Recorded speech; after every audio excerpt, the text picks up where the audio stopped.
Hello everyone, and welcome back to Haunted Bedtime. I know many of you tune in to these stories to help you drift off to sleep. So before you settle in, I'd love for each of you to leave a comment sharing where in the world you're listening from. And if you're enjoying the episodes, don't forget to give a like and subscribe to the channel. Now, let's get comfortable, relax, and begin.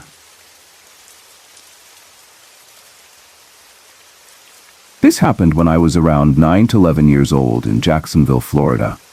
We had just moved into a new house about 10 minutes away from a cemetery. At first, I thought the strange things that happened were because of the cemetery, but I later learned something more unsettling. When we first moved in, the room I was supposed to sleep in was covered in bees. I was terrified of them. The floor, the closet, the window panes, the shelves, they were everywhere. I couldn't touch them, so my mom and grandmother cleaned them up. They checked for a hive or a broken window, but there was nothing. I thought it was over, but about 2 months later, the bees came back. This time they were on the bed, under the pillow, in the closet, on the windows, and the shelves again. My mom checked the room thoroughly, but still found nothing. That was the last time I saw the bees. But after what came next, I would have preferred them to return every day. A month or so after the bees, I was in bed, almost asleep, when something told me to look at the ceiling. Reluctantly, I looked up. What I saw shocked me. A devil-like creature with a pointed tail stood there. Next to it, a man was kneeling, his head bowed. The demon took a trident and began stabbing the man. I could see his pain, and the demon laughed. I closed my eyes, hoping it would stop, but when I opened them, the man was still being tortured. I ran to my mom, but she just told me to go back to sleep. A few nights later, my brother said he saw the devil's face in his window. I went to check and saw an imprint of a face in the glass, as if it was stuck in the middle, neither inside nor outside. Whether it was the devil or something else, I don't know, but I knew it was evil. A few weeks later, our microwave started turning on every morning at exactly 3:15 a.m. I woke up the first time and saw it running with no food inside and no one around. The time was stuck on 66, and it never moved. Later that night, I got up to use the bathroom. As I walked through the hall, I saw a woman standing there. She was dressed in old 1800s-style clothing, with long, dead nails, holding a brown, leather-bound book. She was whispering to herself, pointing at me. I realized she was a witch, reading from her spell book. I was frozen with fear. When I tried to tell my mom, she didn't believe me. Then my mom started seeing things too. One night she woke up and saw a woman standing over her bed. Another night, after work, she saw a woman in the window between the curtains, like she was waiting for someone. She also started hearing the microwave at night. Finally, she decided to talk to the neighbors to see if they knew anything about the house. All the neighbors had the same story. The woman who lived there before us practiced witchcraft. She would sit on the porch at night, do Ouija boards, and practice black magic in the backyard. After hearing this, my mom, a devout Christian, decided the house wasn't safe for us. We didn't stay much longer, maybe 6 months, 8 at most. To this day, I still see things from the other side and hear noises others can't.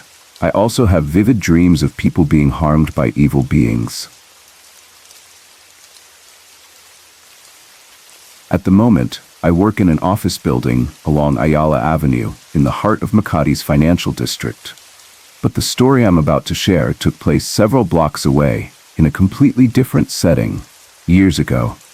It was 2001, and I was in my previous job, working in a 10-story concrete building from the 70s. The building wasn't anything special. It looked like a lot of others in the area with its plain, boxy design. My best friend would often joke that it could be a set for a B-movie police station. The company had rented office space on the 9th floor. My team was assigned to this new area, and over time, we started sharing strange stories from our days on the floor. Someone noticed a dark, shadowy hand reaching up to the counter where we kept our cookie jar. Another team member heard knocking sounds on the cubicle dividers, persistent knocking that seemed to move closer, but when they looked around, no one was there. I shared my own experience of coming in early before anyone else, when the air conditioning hadn't been turned on yet. I'd sometimes hear what sounded like pages flipping in our manager's leather-bound planner. I checked his office. He wasn't there. We'd laugh off these stories, mostly brushing them aside. After all, our previous office floor had its own share of strange occurrences, so we were somewhat used to this by then. But there was one instance I can't quite forget. It was a Friday evening, and most of the office had emptied out. One person, though, Tanya, the new girl, had to stay behind. Her family was picking her up for dinner, and since I didn't have any plans, I stayed too. Tanya and I were cigarette break buddies, so it made sense for me to stick around with her. Her desk was close to mine, and we worked quietly, just the two of us. That is, until around 7:30. That's when I heard it, a woman crying. It was coming from the unisex bathroom, which was about 5 desks away, at the end of a short hallway. The bathroom door was slightly open, and beyond it, through the windows, you could see the city below, about 90 feet down. I looked at Tanya, wondering if she had heard it too. She was frozen in front of her computer, but I asked anyway. Before I could finish my question, she nodded. We both listened. The sobbing was unmistakable. Loud, deep, and full of pain. No sniffles, just outright crying. Neither of us could explain it. There was no one else in the office. The bathroom was dark and clearly unoccupied. I told Tanya to shut down her computer quickly, and I did the same. We decided it was best to wait for her family at a nearby burger joint, where there were plenty of people and better lighting.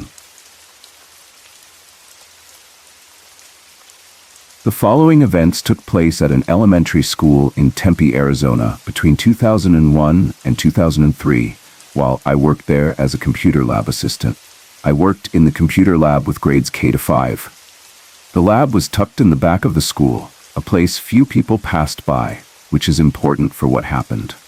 The school itself was established in 1971, so it wasn't old, but who knows what happened on that land before the school was built. One day, a well-behaved kindergarten class was in the lab when one of the little girls who didn't speak much English ran up to me crying. She was speaking Spanish, which I didn't fully understand. A bilingual girl explained that the crying girl had seen a ghost. I asked her to elaborate, and after some coaxing, she said, it was the her. It struck me as odd, maybe because of the language barrier, but the phrase the her sent chills down my spine. I didn't get more details that day, and the rest of the class passed without incident. Another time, a custodian helped me move a large amount of paper into a storage room in the lab. The lab, which bordered the library, had been remodeled over the summer, and part of the wall was taken down to make room for an office space. This new storage room was now filled with boxes of paper. We spent hours stacking them neatly in the corner. 2 weeks later, someone came looking for paper, so I unlocked the room. When I opened the door, I was shocked to find the room in complete disarray. Boxes had been moved around in strange, nonsensical ways, and some were even emptied onto the floor. For example, 3 boxes were stacked on their sides on the opposite end of the room. I called the custodian, who swore he hadn't been in the room. I believed him, but couldn't figure out what had happened. The next odd event occurred one morning when I came in early to start up the computers. On the floor in the middle of the room, there was a small pyramid of sand. I called the custodian, who came over and was just as shocked. He confirmed that the room hadn't been cleaned the previous night, as it wasn't scheduled until later that day. After he vacuumed up the sand, we noticed something strange. The surrounding area showed no signs of sand, like the pile had just appeared out of nowhere. Usually, when the lab was vacuumed, you'd hear the clattering of debris. But this time, there was nothing. The final incident, and the most significant, occurred when it was time to film students for their student council ads. I filmed them in small groups and everything went smoothly, until it was one 5th grader's turn. She gave an excellent speech, probably the best I'd ever heard from a child that age.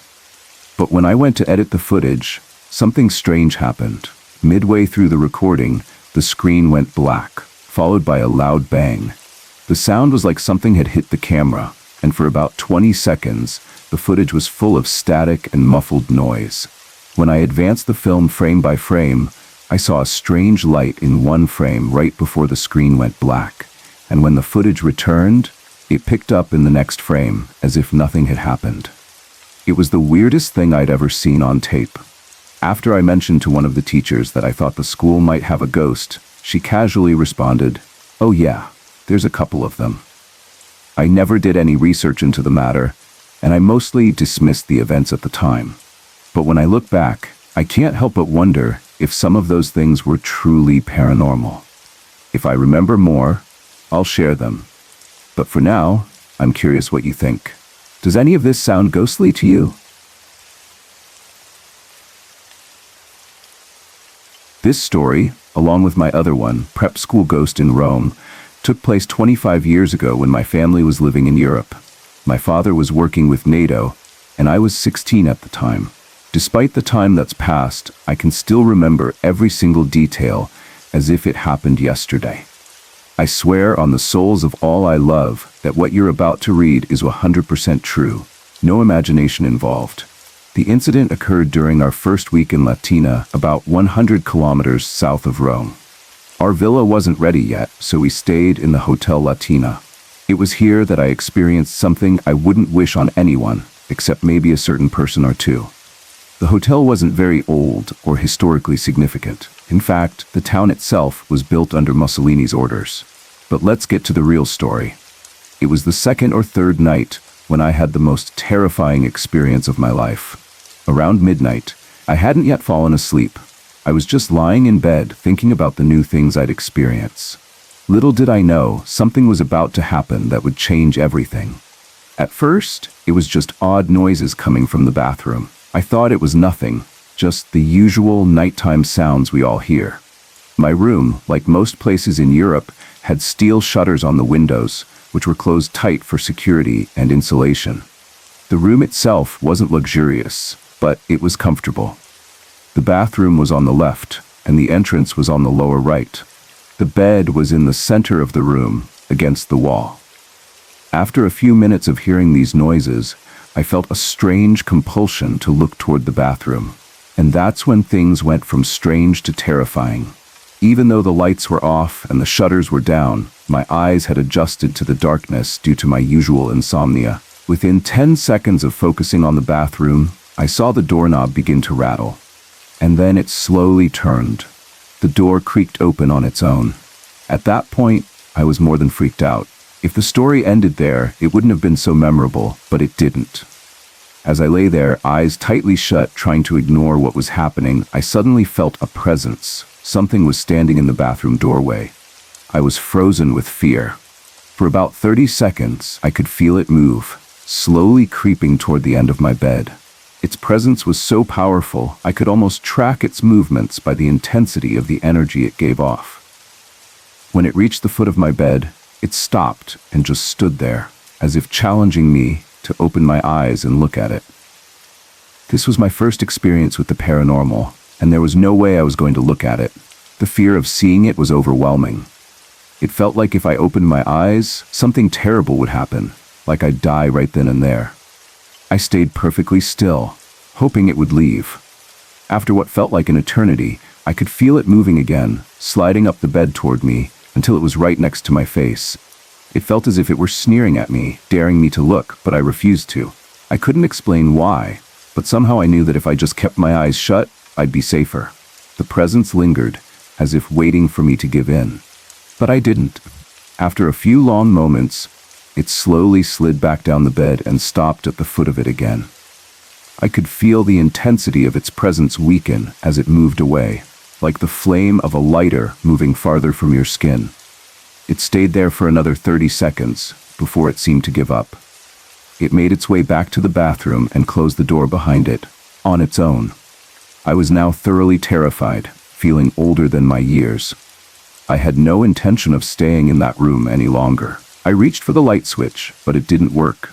In a panic, I jumped out of bed. The moment my feet hit the floor, every light in the room came on. I didn't hesitate. I bolted for the door and rushed down the hall to my parents' room. After a quick, nervous explanation, "Something happened in my room, and I don't want to sleep there anymore," my father gave me that whatever look. He switched rooms with me and left me to sleep with my mom, something I hadn't done in years. The next morning, He said he'd slept fine and had no idea what could have bothered me. Of course, I moved back into my room the very next day, but to this day, I still think about that night and what I might have seen if I dared to look. And I still firmly believe I made the right choice not to look, though a part of me wonders what it was. I often wonder if that thing followed me to Rome. After moving there, I attended Notre Dame International, a boarding school rumored to be built over ancient catacombs.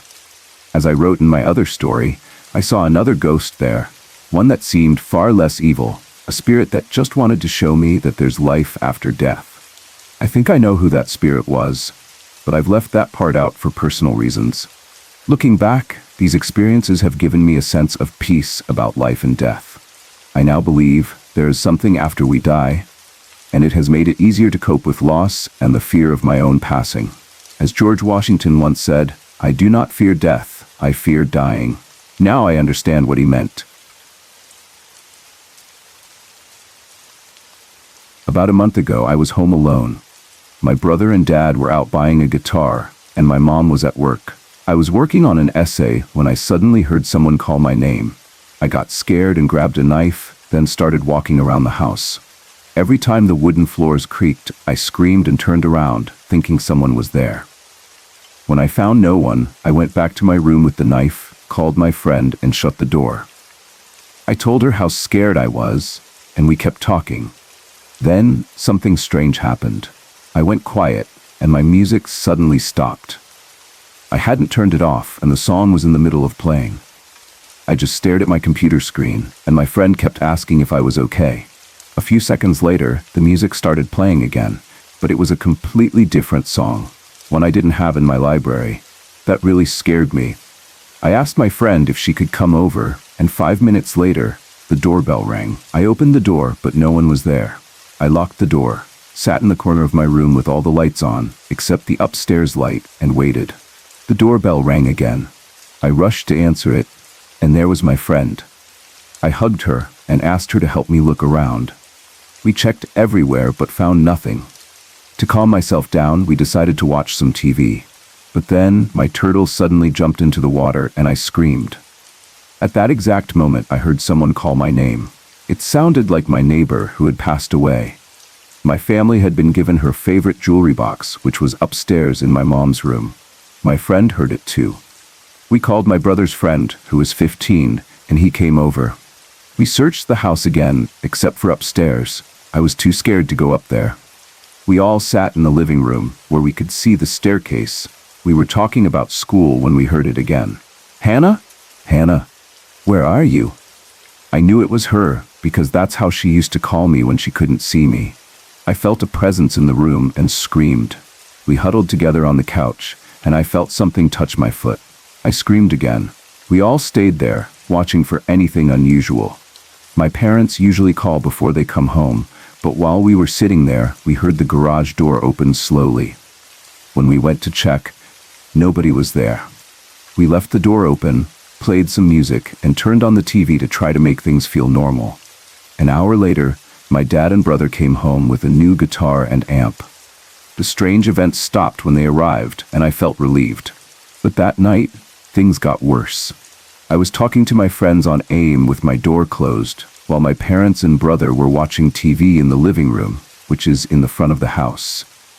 I knew nobody would be near my room, which is at the back. Then I heard footsteps coming down the small staircase to my hallway. I saw the shadow of feet walking, and they stopped right by my door. I quickly flung the door open, but there was nobody there. Instead, I saw a pair of shoes across the hall that weren't there before. After that, I stayed with my parents the rest of the night. Since then, I haven't seen or heard anything strange in the house.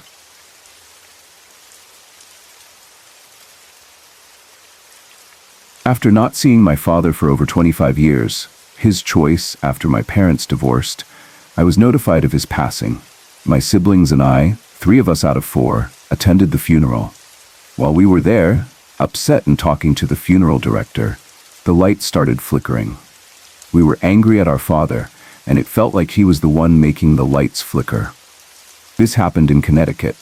I went back home to Virginia Beach, and that's when strange things started happening. One night, my husband and I went out, leaving the kids asleep. When we came back, I was at the computer and my husband was in the living room. Then the kitchen faucet turned on full force by itself. My husband went in and turned it off, but it still freaks me out, wondering who or what turned it on. A couple of months later, we moved into our current home. My youngest son, who was about 3 or 4 at the time, saw a ghostly figure walking from the front door to the dining room and then disappearing. My oldest son and I heard something fall in the kitchen. It sounded like a cookie sheet dropping, but when we looked, nothing was out of place. We also had wood floors upstairs, and we would hear footsteps walking across them when no one was upstairs. The lights in the house would flicker, one lamp at a time. I even took a photo once that seemed to show a figure in my bedroom window. We started calling our visitor George. In March 2006, my mother moved in with us. That's when the activity in the house seemed to grow stronger, and it felt like there were not so friendly visitors, as if George wasn't the only one here. Then, it seemed like George left, and we started feeling like a bully spirit had moved in instead. About 3 weeks after Mom moved in, she passed away. During her last rites, the priest said, "And unto you, Lord, I lift up my soul." And right after, Mom made a large grunt. Her stomach sunk in, and her chest rose. Then everything went quiet.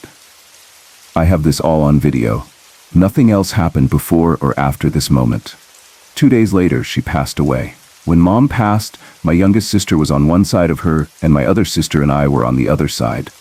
At exactly 11:12 a.m., Mom took her last breath. But just before she did, my youngest sister fell back on the bed, rubbing her hands over her body and saying, "Oh my God, I feel her. I can feel Mom. I feel you, Mom. Oh my God."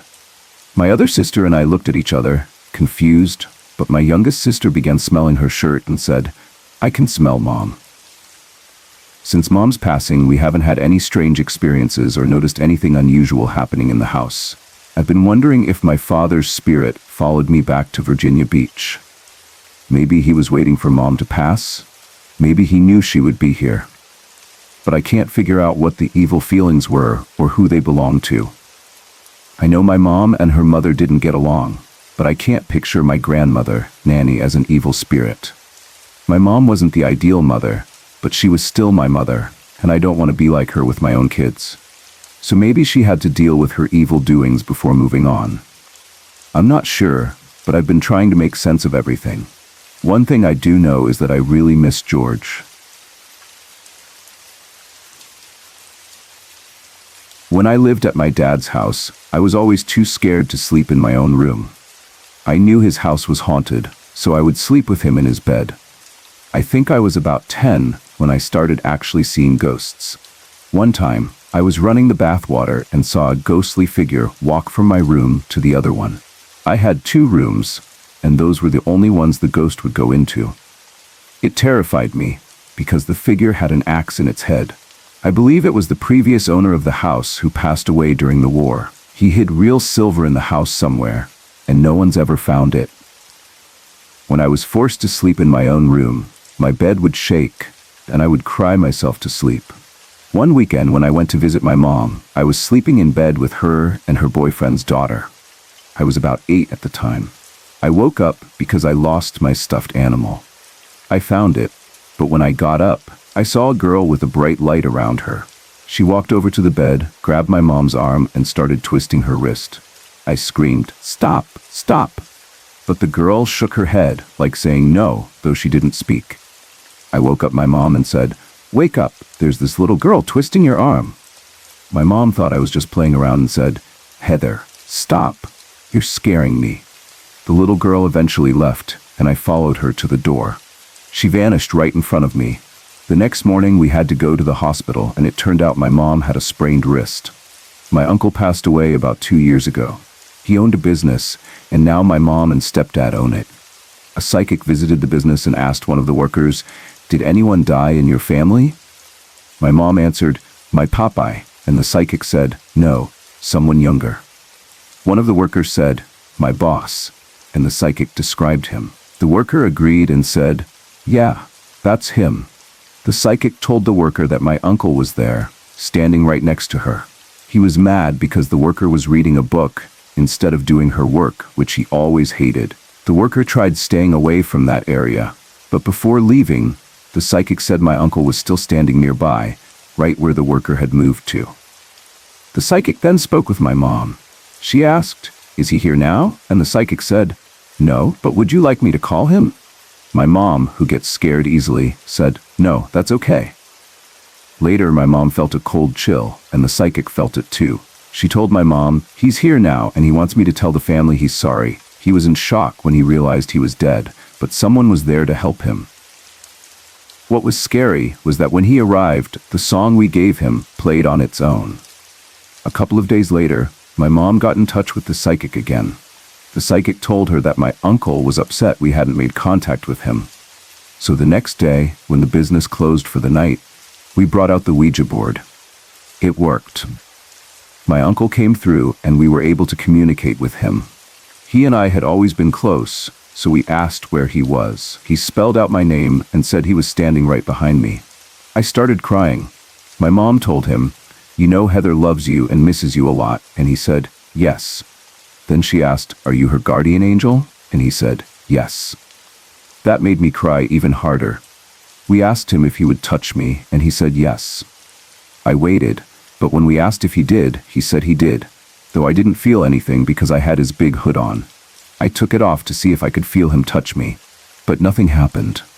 We decided to take a break, and one of the girls wanted to go to the bathroom, but was too scared to go alone. I went with her, and while we passed one of the rooms, it smelled like gas, even though there was no gas in the building. I kept walking with her to the bathroom. While we waited for her, I felt something tap my head. I looked around, but there was no one there. I knew it was my uncle. When we went back to the Ouija board, I mentioned the gas smell to my stepdad and mom. My stepdad didn't smell anything, but my mom did.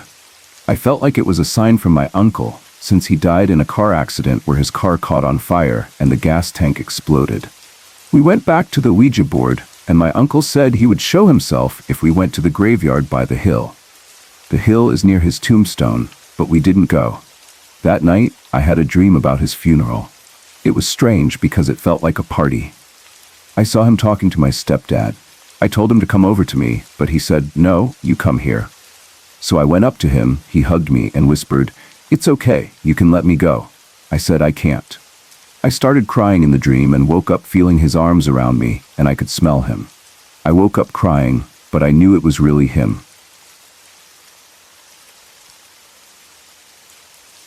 On January 4th, 2003, my husband Ron and I were returning from a couple of days of fun.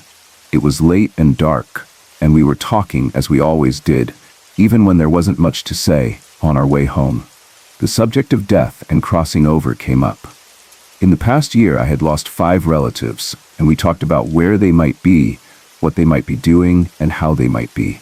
We always discussed death openly, never in a macabre way, just as a natural part of life. That night, our conversation felt a bit more serious, but not in a scary way, just more thoughtful. At some point during that conversation, we made a pact. The one of us who finds themselves first on the other side will try to contact the one left behind. It was a small promise between 2 healthy adults who had plans to live many more years together. But as it turned out, life had other plans.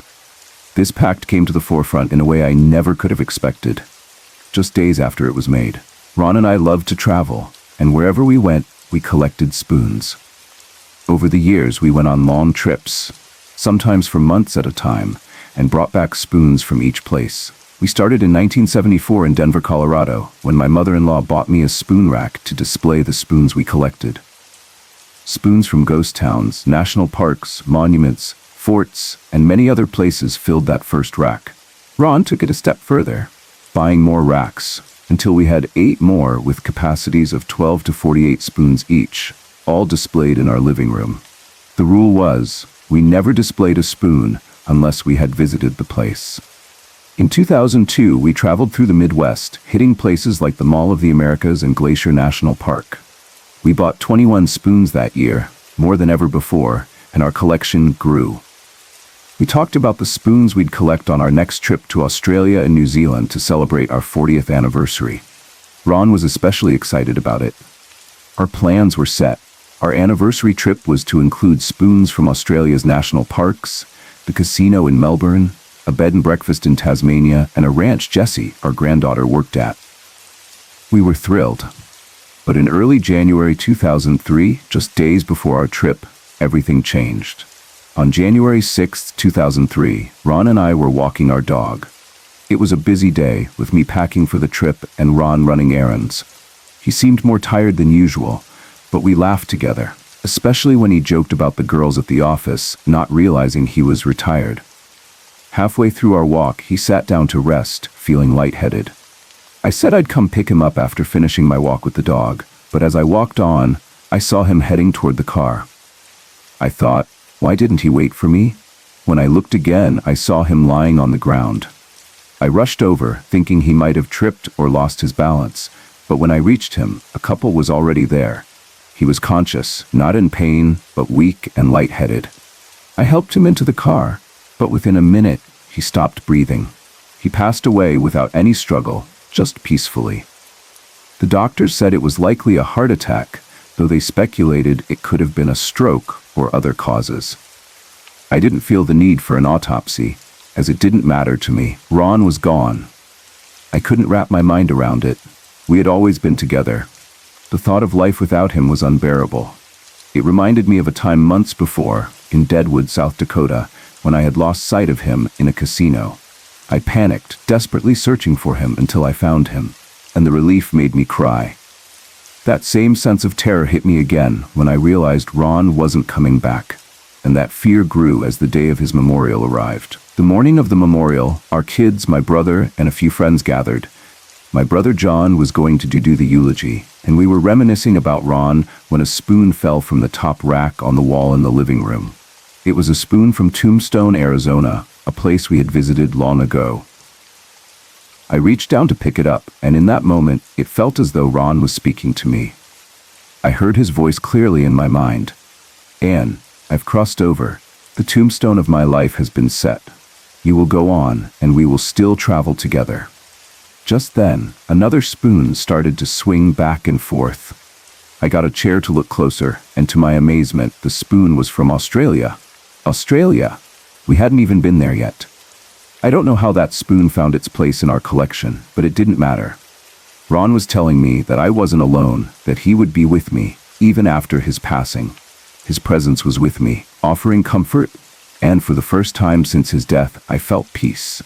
It got me through that day, and it continues to guide me. Since then, there have been many more signs of Ron's presence, small, reassuring reminders, but nothing was as clear or as meaningful as that spoon falling. It was a message from him that life continues, and even though he was gone, he would still be with me, traveling through life as we had always planned. Sorry to interrupt. If you're enjoying the story, let me know in the comments and tell me where you're watching from. Don't forget to like and subscribe for more.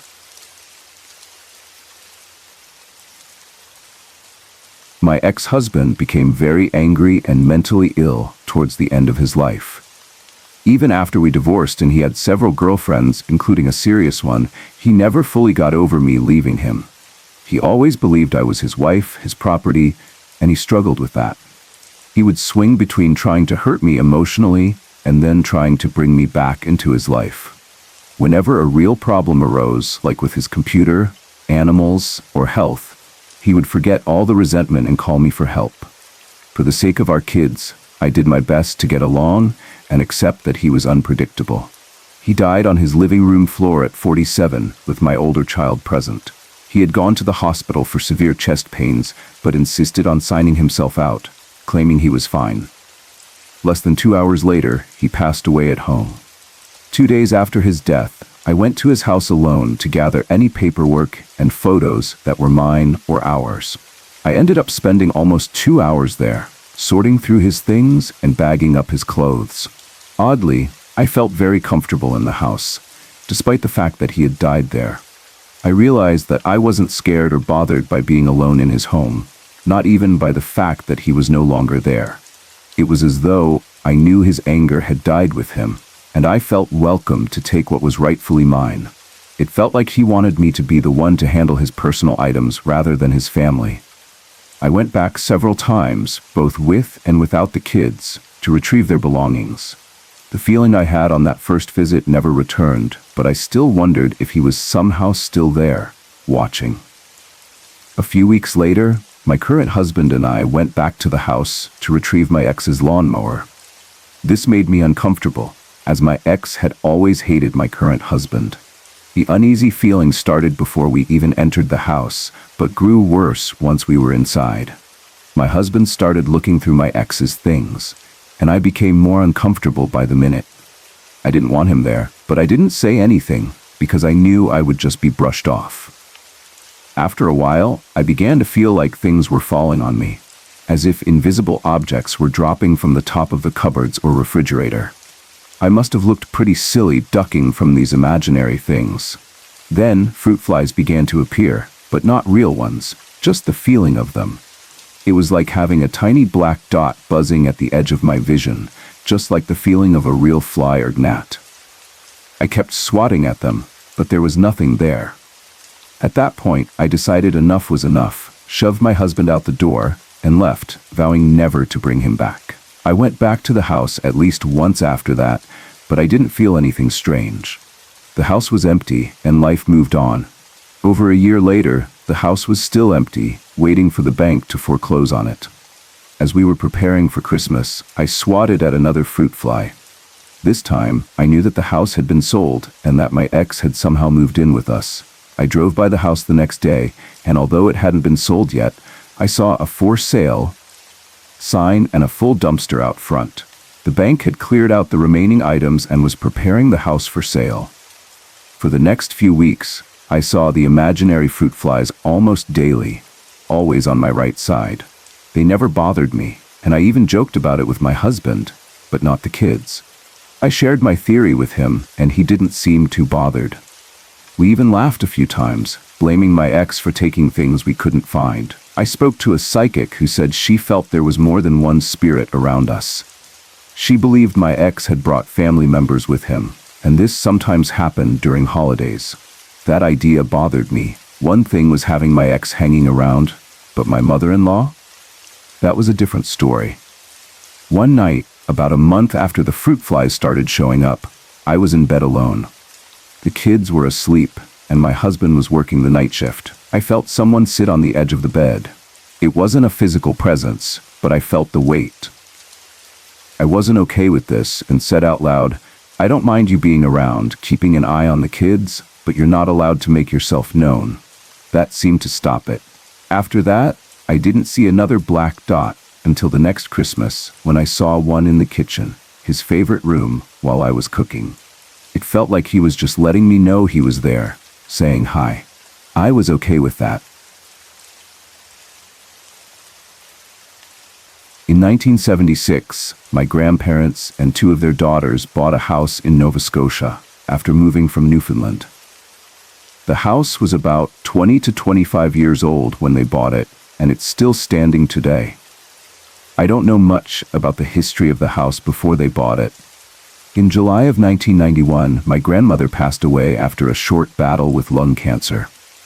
We were very close, and I spent every day with her during her illness. A few years after she passed, my parents and I moved into my grandparents' house because my grandfather wanted to spend more time with me. He turned the downstairs into an apartment, and we moved into the upstairs. Not long after we moved in, strange things started happening. I was between 7 and 9 years old at the time, and a few things stand out. For example, the TV channels would change on their own, even though no one was holding the remote. One Thanksgiving, my dad's friend was over, and there was a wine glass sitting on the table in front of him that slid across the table without anyone touching it. My mother also recalled seeing a white shadow move quickly around the hallway out of the corner of her eye. When she looked directly at it, it would slow down. One event that really sticks in my mind happened in November of 1997. We got some bad news about my grandfather on my dad's side. He was very ill and in the hospital, and things didn't look good. My parents spent the whole week at the hospital with him, and I was 10 years old and couldn't stay alone. My mom's friend Donna came to stay with me. One night, after we had been running errands, Donna put the keys on the counter next to the door. We didn't think anything of it, but when we were about to leave again, we realized the keys were gone. We searched for them and eventually found them in my room. I hadn't touched them, and I never would have moved them without telling someone. A night or two later, after everyone had fallen asleep, Donna woke up to a noise down the hall. She thought I had gotten up to get a drink, so she called out to me. When there was no answer, she figured she had been dreaming and tried to fall back asleep. But then she suddenly felt like she was being watched. Donna had experienced paranormal events before, so she knew something was there. She forced herself to open her eyes, and what she saw made her blood run cold. A spirit was standing over her, looking her in the face and smiling. She quickly closed her eyes and the spirit was gone. The next morning, my grandfather passed away in his sleep. Donna spoke to my mom about the experience, but wasn't sure if my mom had had similar encounters. My mom assured her that she had and believed it was the spirit of my grandmother checking on her favorite granddaughter.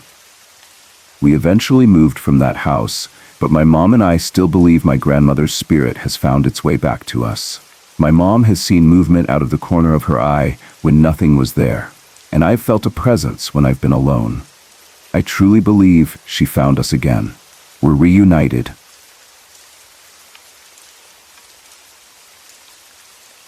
In the summer of 2004, I went on vacation, and shortly after I returned, my dad passed away in August.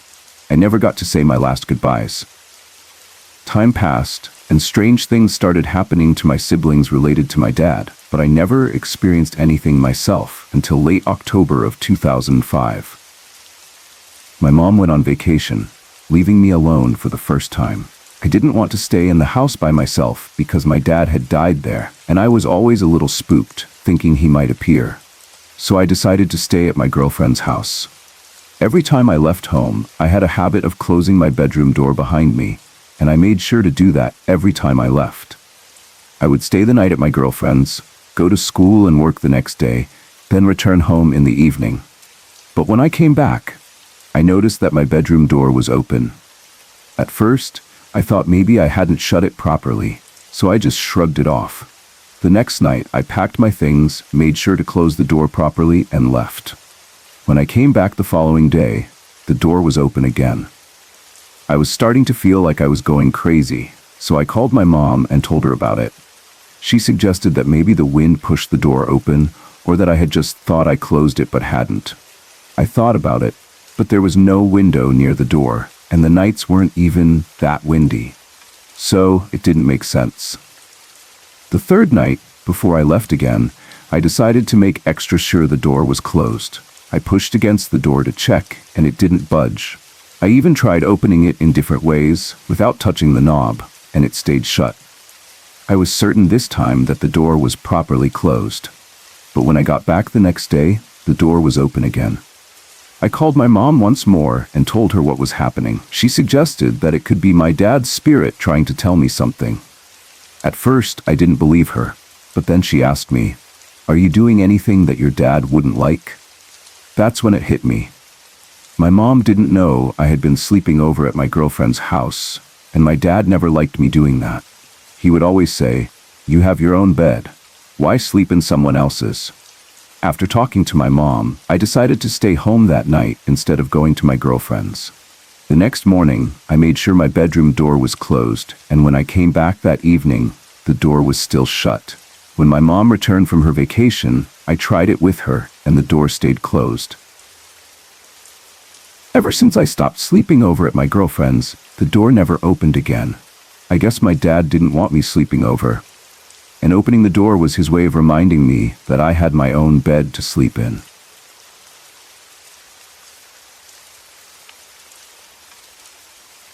Since I was 3 years old, I've been hearing voices in my mind, having dreams of personal, future events, and experiencing a near-death experience. Through these events, my life has been saved many times, and I've been guided with subtle hints that eventually led me to meet my true love, Rob, my soulmate. As wonderful as this all sounds, Rob and I didn't meet until we were both in our 40s, each having had 2 marriages behind us. Here's how we met. In 1994, I placed an ad in the personal section of a newspaper in Las Vegas, Nevada. Many men, including Rob, responded, but Rob was the only one I felt a connection to. During one of our first dates, I realized that all the paranormal messages I had received throughout my life had led me to that exact moment with Rob. I knew, deep down, that he was the man I had been searching for all my life. The feeling was so overwhelming, I could never fully explain it to him. After 2 months of dating, I moved in with him. A year later, we married. However, soon after we were married, Rob passed away. But even after his death, I've never really been apart from him. Rob has appeared to me in many different forms, as a mist by my side, speaking to me in his familiar voice, as a bright star in the sky, and even in new clothes. He seems to know exactly when I need him the most, and often sends our wedding song playing on the radio at just the right time. On Easter Sunday in 1998, 7 months after Rob's passing, I went back to the house we once shared. I hadn't been there since his death because of its isolated location in the desert. As I inserted the key into the lock, a strong, sweet floral scent caught my attention. I looked around and noticed that the lily-of-the-valley flowers in one of Rob's flower beds had bloomed. I had planted many different flowers there in 1997, but it was only those flowers that had bloomed, and they hadn't been watered since Rob passed, 7 months earlier. The most incredible thing is that the alarm on the wristwatch Rob wore for work still goes off every day at the same time, using the same battery he put in it, even over 9 years after his death. Rob also gave me a special gift, a precious imprint of his soul on the screen of my bedroom window. I know it was his soul because it appeared one early morning when I was alone, and I felt him touch me the way I had touched him immediately after his passing. Like the words of our wedding song, I believe that fate chose Rob and I to be together. The love we share is eternal, and even in death, our bond remains unbreakable.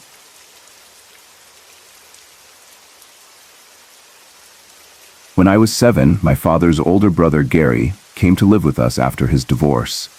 He planned to stay for a while, so my parents set up a bedroom for him in our unfinished basement. The first night he was there, he planned to sleep in my 3-year-old brother's room since he had a full-sized bed.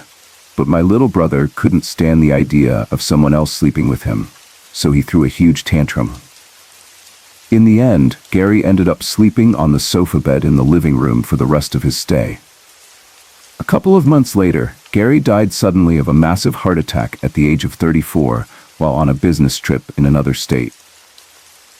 During the time he lived with us, my mom had a recurring dream. She dreamt that my father had died. In the dream, she could clearly see my father in a casket, with my uncle and his ex-wife standing in front of it.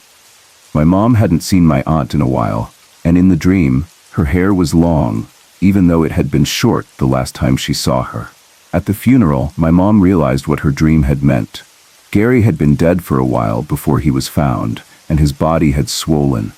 In the casket, he looked more like my heavy-set father, and standing in front of the casket were my dad and Gary's ex-wife, who now had long hair, just like in the dream. After the funeral, my parents came to pick us up since we hadn't gone to the service. When we got home, the entire house smelled like carnations for several hours. By the time the smell faded, it was getting close to bedtime. My brother had been in bed for less than half an hour when he suddenly started yelling angrily. We all rushed to his room. He was sitting up, pointing beside him and shouting, "Get Gary out of my bed." He was adamant that Gary was there, and my mom needed to make him leave. My mom tried to convince him that Gary wasn't there, but my brother was so sure that he was. He kept saying, "Yes, he is, and I want him out of my bed now." After a few minutes, my brother finally laid back down, apparently satisfied that Gary was gone. A few days later, my mom was riding to work with our next-door neighbor and told her the story. As she was telling it, she started to smell carnations again. The neighbor said she smelled it too, and that the scent was very strong. When I was about 9, my mom told me about the dreams she'd had and some other strange things she had noticed before Gary died. I was really freaked out the night my brother threw his tantrum, demanding that we make our recently buried uncle get out of his bed. My brother doesn't remember it, but the rest of the family will never forget.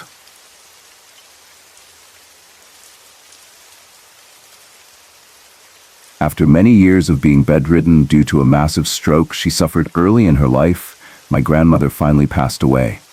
Shortly after her passing, my grandfather gave me some of her belongings, including family heirlooms.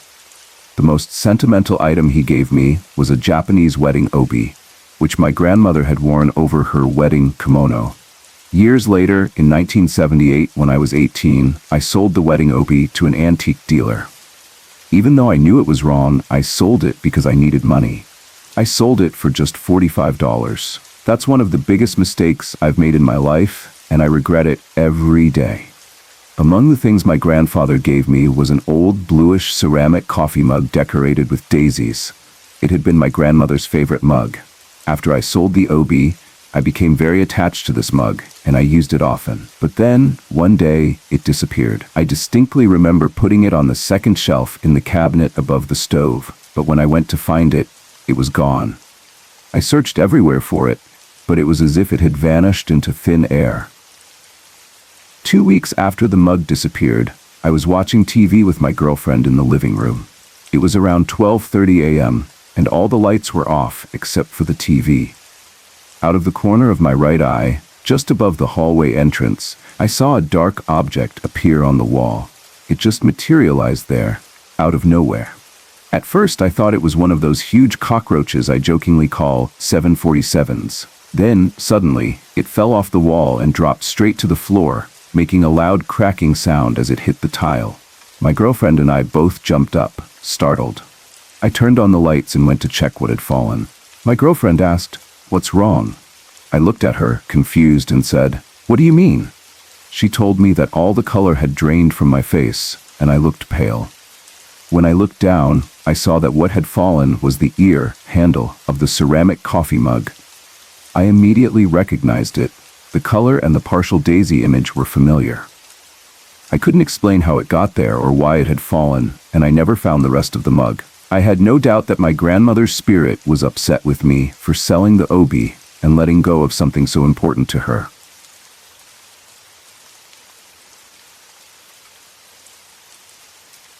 We gave the spirit in our house the name Levi. A few things had happened over time. The basement door would open, we'd smell a man's cologne, see a man out of the corner of our eyes, and the lights would flicker. One day I turned my head and saw a man in a tweed jacket walk into the spare bedroom. A few moments later, I smelled the cologne. We believe Levi is the spirit of a man who had worked for my step-grandparents before he passed away. My stepfather was explaining what my mom and I had been experiencing, and my step-grandmother casually said, "I bet it's Levi." It was like she knew deep down that it had to be him. Levi had always been peaceful. He'd stand at the junction of the basement door and the hallway, just watching us as we cooked dinner or did dishes. He never felt threatening, so we didn't mind. Whenever we sensed him, we'd just say, "Hi, Levi." He'd linger for a little while and then disappear. One day, my mom and I were in the basement when one of the lights started flickering. At first, we thought maybe the bulb was loose, but it wasn't. There had never been any issues with the wiring, and the other lights only flickered once in a while. But this one light flickered a lot. My step-grandmother had told us that Levi loved Christmas. It was his absolute favorite holiday. Ironically, on that particular day, we made a connection. The light that flickered so often was the one above the Christmas decorations. A little while later, my mom and I both sensed that Levi wasn't happy. We continued with our business, me in the kitchen and my mom in the basement, ironing clothes for work. I heard her talking, so I knew she was acknowledging Levi. A few minutes later, I heard a ping, and then the sound of glass hitting the floor. My mom came rushing up from the basement, frazzled. She told me that the light above the decorations had started flickering, so she said hello to Levi. The light dimmed, almost completely going out. Then it came back on slowly, getting brighter and brighter. She told him to stop because it was starting to scare her. The light dimmed again, then went bright, then dimmed again. Finally, she said more forcefully, "Stop it, Levi."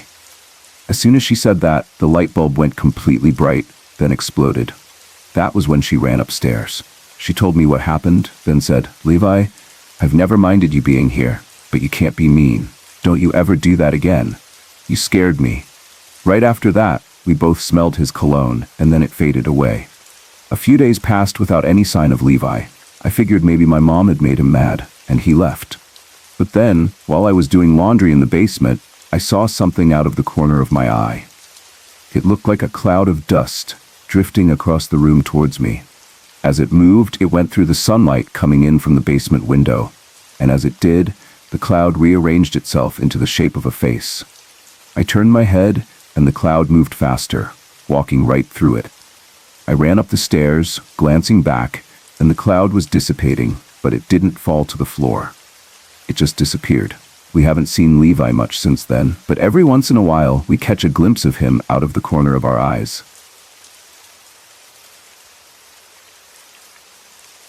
Have you ever asked yourself, are ghosts real? Have you ever wondered where something you clearly remember putting down has gone, only to find it mysteriously missing? You're sure you saw it there, but now it's gone, and you can't explain it. Well, let me reassure you. Yes, ghosts are real. I've asked myself the same questions many times throughout my life, unsure whether they were real or just my imagination. But now, after experiencing a few things, I can say for certain, ghosts do exist.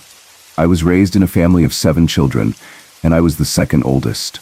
We lived on farms in old houses, not rich but not poor either. I always thought I was imagining things when I saw things I couldn't explain.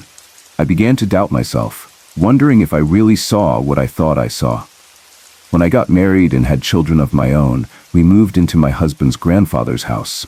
His grandmother had passed away in the house years earlier, and his grandfather passed away in a hospital. We settled in and began living there. One night while I was cooking dinner, I saw 2 ghostly figures glide past the kitchen door. It looked like they were holding hands. I didn't think much of it at first, but when I looked again, they were gone. I stepped outside to where I thought I saw them, but there was nothing there. I asked my husband, who was in the lounge room, "Did you see that?" He looked at me, confused. "What?" he replied. I told him what I had seen, and he just stared at me.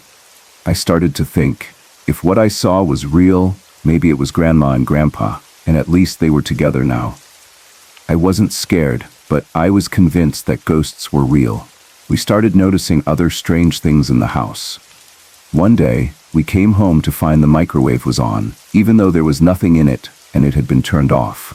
We both stood there, staring at it, trying to figure out what was going on. We just looked at each other and thought, let's unplug it. And that's what we did. Sometimes we'd wake up in the morning and find the fridge door open. At night, when we'd go to bed, we'd hear footsteps walking across the floor. One night, my husband woke up and said he saw his grandfather standing by the fireplace. I'd sometimes lie in bed and feel the presence of something in the room. I'd see things out of the corner of my eye, but I chose to ignore it and convince myself it wasn't going to hurt me. This is the first time I've ever shared these experiences, but it's all true. As I've learned to live with these ghosts, I've realized they don't mean us any harm. They're just here, sharing the world with us. We can't get rid of them, and they don't want to hurt us. After all, we'll all be ghosts someday.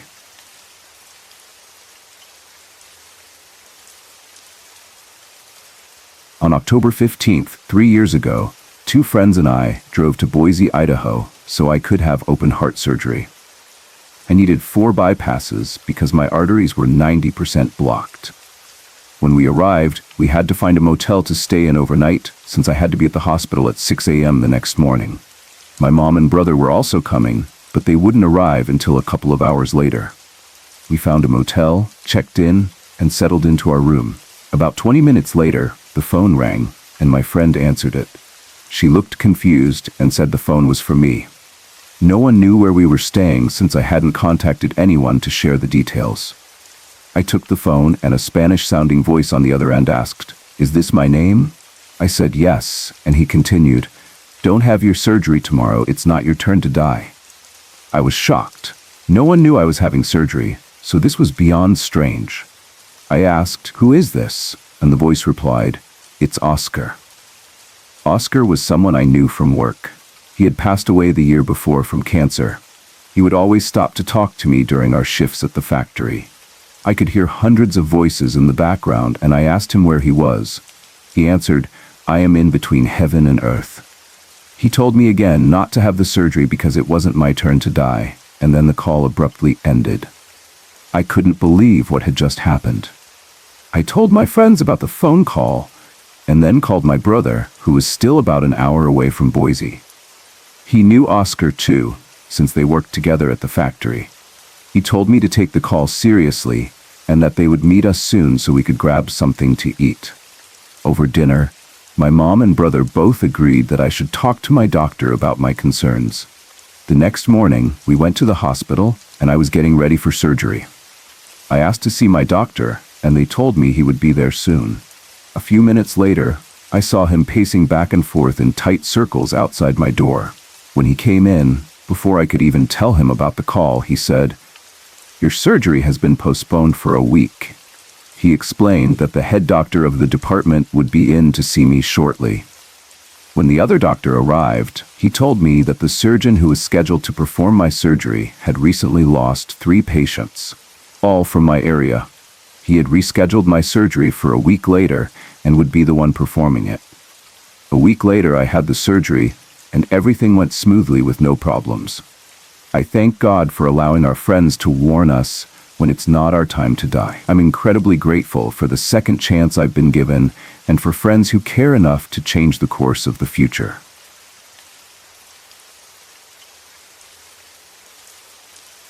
Three years ago, I worked as a CNA at a place called Courtyard at Jamestown, an assisted living facility in Utah, located just off University Avenue near Will's Pit Stop. The residents there were mostly at the end of their lives, so we had a lot of people pass away.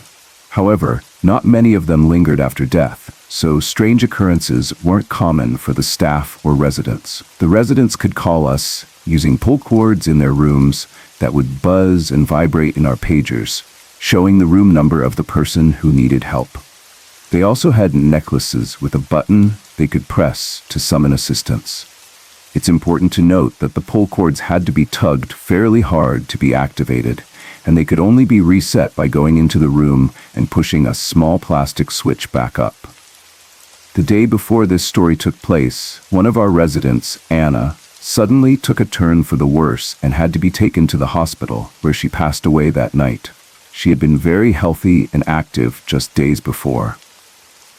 The next evening, after Anna's passing, I was working the night shift with 2 other CNAs, and all the other staff had gone home for the day. We were sitting in the staff room, charting, when our pagers suddenly buzzed. Normally this wasn't unusual, but when one of my coworkers checked her pager, we saw that the room calling for help was Anna's room. She had passed away the day before. My coworker's face drained of color, and we all thought it was a malfunctioning call button, as that could happen sometimes. We decided to go check Anna's room, just in case it was something related to family needing help or moving things. When we got to her room, we found the door was locked. The only people who had keys were the residents themselves, the nursing staff, and housekeeping. We unlocked the door, and when we stepped inside, all the lights were off. That's when we noticed something strange. The pull cord had been pulled down. This is what triggered the call for us, not the necklace button. After our initial shock, we noticed the living room was a mess. Blankets and couch cushions were scattered all over the place, but the room had been neat the day before when she went to the hospital. We thought maybe it was family who had left things like that, but would they really leave the apartment looking so torn up? We were all starting to feel uneasy. Someone had to reset the call light, and I really didn't want to be the one to go into her room. So I convinced the other CNA, Kristen, to go in. We pushed her into the room, and she quickly ran in, pushed the switch, and rushed out, nearly tripping on a cushion as she ran. We were all shaken by what had just happened. When the graveyard shift arrived, we told them about it, but they didn't believe us. As far as I know, nothing else happened in that room after that night. I think it was Anna saying goodbye to Courtyard and to the staff. She was a fun lady, and I think she probably got a kick out of scaring us a little. There were 10 of us in my family, 5 girls, 3 boys, and our parents.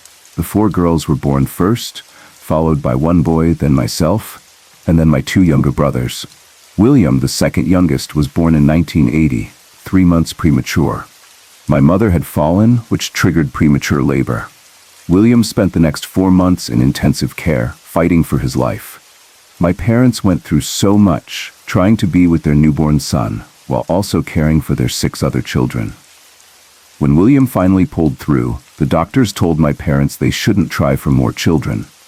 They said my mother wouldn't be able to carry another baby to term, and advised her to be sterilized. My parents reluctantly agreed, and the procedure was scheduled. However, when my mother went in for the procedure, they did a pregnancy test, just to be sure. It came back positive. Abortion was not an option in Ireland at the time, so my mother had no choice but to continue with the pregnancy. She went private, and my father worked as much overtime as he could to pay for the best care possible. Due to her previous premature birth and her age, she was 36, which was considered old to have a baby. She was classified as a high-risk pregnancy. It was a difficult pregnancy for her, and there was a real risk of miscarriage. But despite everything, my youngest brother was born healthy, and my parents were overjoyed. As a result, my mother was always a bit overprotective of my youngest brother. He was the child she almost didn't have, and she adored him. He was 8 when my mother passed away in 1990. I don't think he fully understood what was happening at the time. As he got older, he would cry whenever we talked about her. He missed her terribly. When I was around 15, I started having dreams about my mother. The dreams were always the same. She would be sitting at our kitchen table with my youngest brother, surrounded by a huge pile of sweets. She would help him count out the sweets, but no one else was allowed to have any. She wouldn't talk to anyone else, only whispering to him. This dream continued for a couple of years until I turned 17, when the dream changed completely. In this new dream, my mother was standing in our kitchen, dressed in the outfit she wore to her brother's wedding before she died. A green dress, a large white hat, and a white handbag. I kept asking her why she was there, but she didn't answer, just kept smiling. She stayed for a few minutes, then told me she was waiting for someone and would be leaving soon. The dream ended there. The following afternoon, my youngest brother died. He was 15, and it was the day before the 7th anniversary of my mother's death. I believe my mother had been trying to warn me all along that she was going to take her baby boy back. Sorry to interrupt. If you're enjoying the story, let me know in the comments and tell me where you're watching from. Don't forget to like and subscribe for more.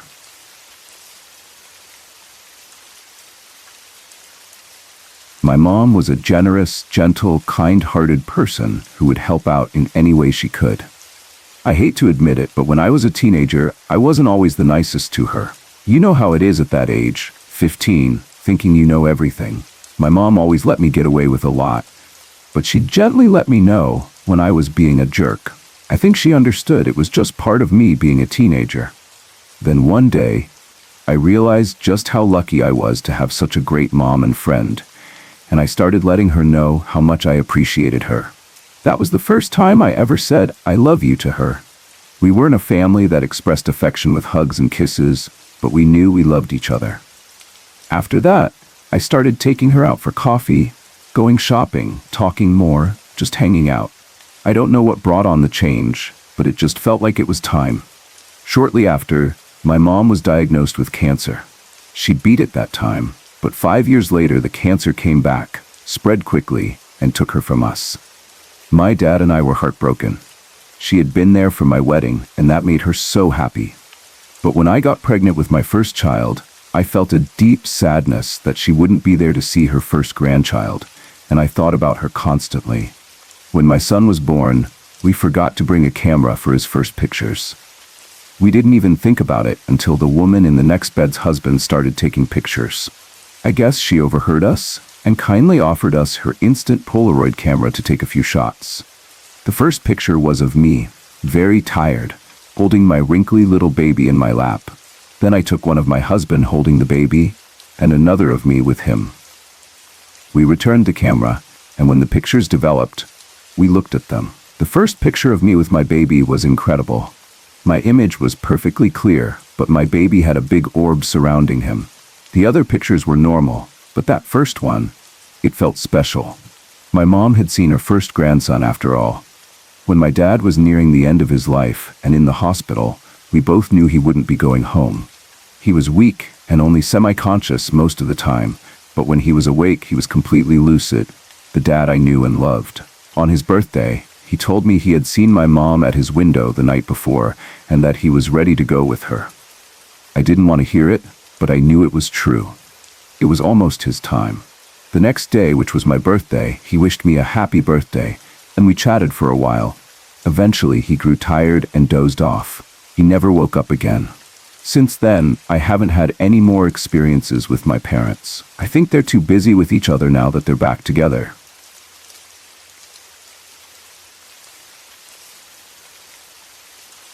An unknown roommate or an old friend? I've been trying to figure that out for a while now, at least 2 years since my high school friend passed away on December 23, 2005. Since then, I've had a new roommate in my family's home, someone I share my room with. But I always thought I was alone. The last time I saw my friend was the last day of school before the Christmas holidays.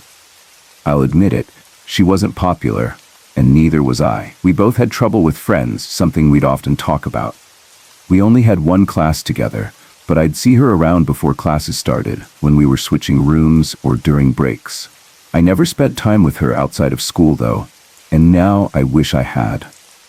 On the 22nd, she was in a car accident with her mom on their way to a relative's house for a Christmas party. Her dad stayed home for some reason, and sometimes I'm thankful he did. Sadly, she passed away from the accident. I knew that some of the people around her weren't kind to her. 2 out of her 5 friends would make fun of her behind her back. The rest of us knew they were being cruel, but we couldn't do much. After the holidays, we attended her funeral. The 2 friends who had been unkind spoke at the service, and what they said left me shocked. So I said something that felt more meaningful. Her family and friends appreciated it. That Christmas, I wasn't happy. My aunt visited, but I couldn't explain what was wrong. My dogs tried to cheer me up, and so did my parents. My other aunt and uncle came over for Christmas dinner, but I couldn't bring myself to eat. I hadn't eaten for 3 days. A month later, my roommate appeared. Whenever I was feeling sad, I'd hear a voice saying, "Don't be sad." When we went back to school, my teacher asked where my friend was. Again, I heard that voice say, "Go on, tell her it'll be okay." So I did, and the teacher left the room for a few minutes, even though we were in class. Some of the other students gave me strange looks, asking, "Why'd you tell her now?" When I got home that day, I broke down in tears, but then I felt a hand on my back, and I heard the words, "You'll be fine."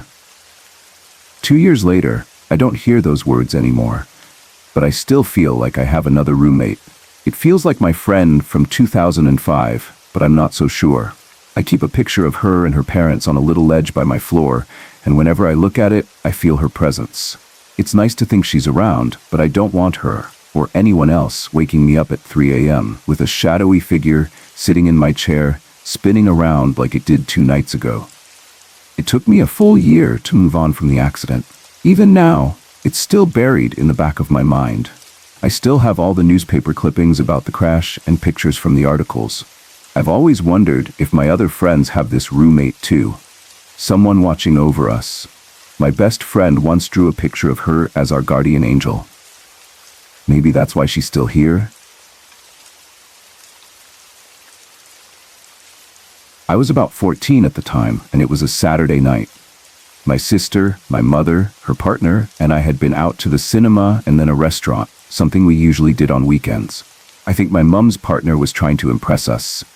After dropping us off at home, he went back to his flat. The rest of us went to bed as it was pretty late. My sister fell asleep immediately, but I, as usual, couldn't sleep. I've always had insomnia.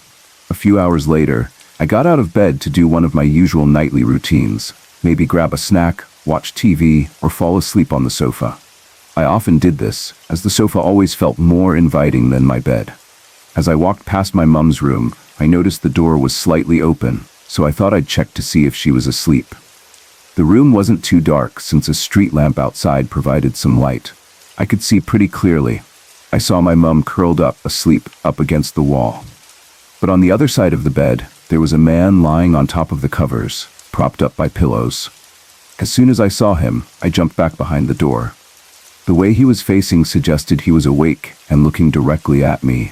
I immediately assumed it was my mom's boyfriend. He had the same skinny build, rounded shoulders, square face, and wavy hair. I couldn't see his facial features clearly, but I didn't look for long.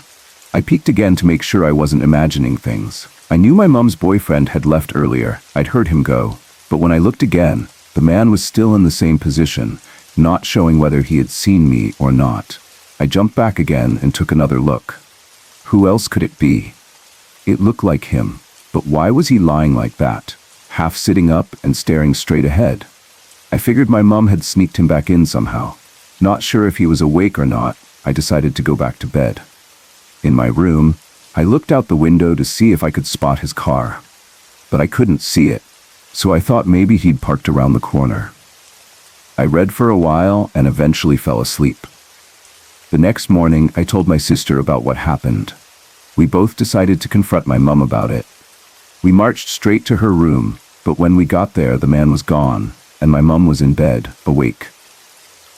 We asked her about her boyfriend, and she seemed confused, saying we'd seen him leave the night before.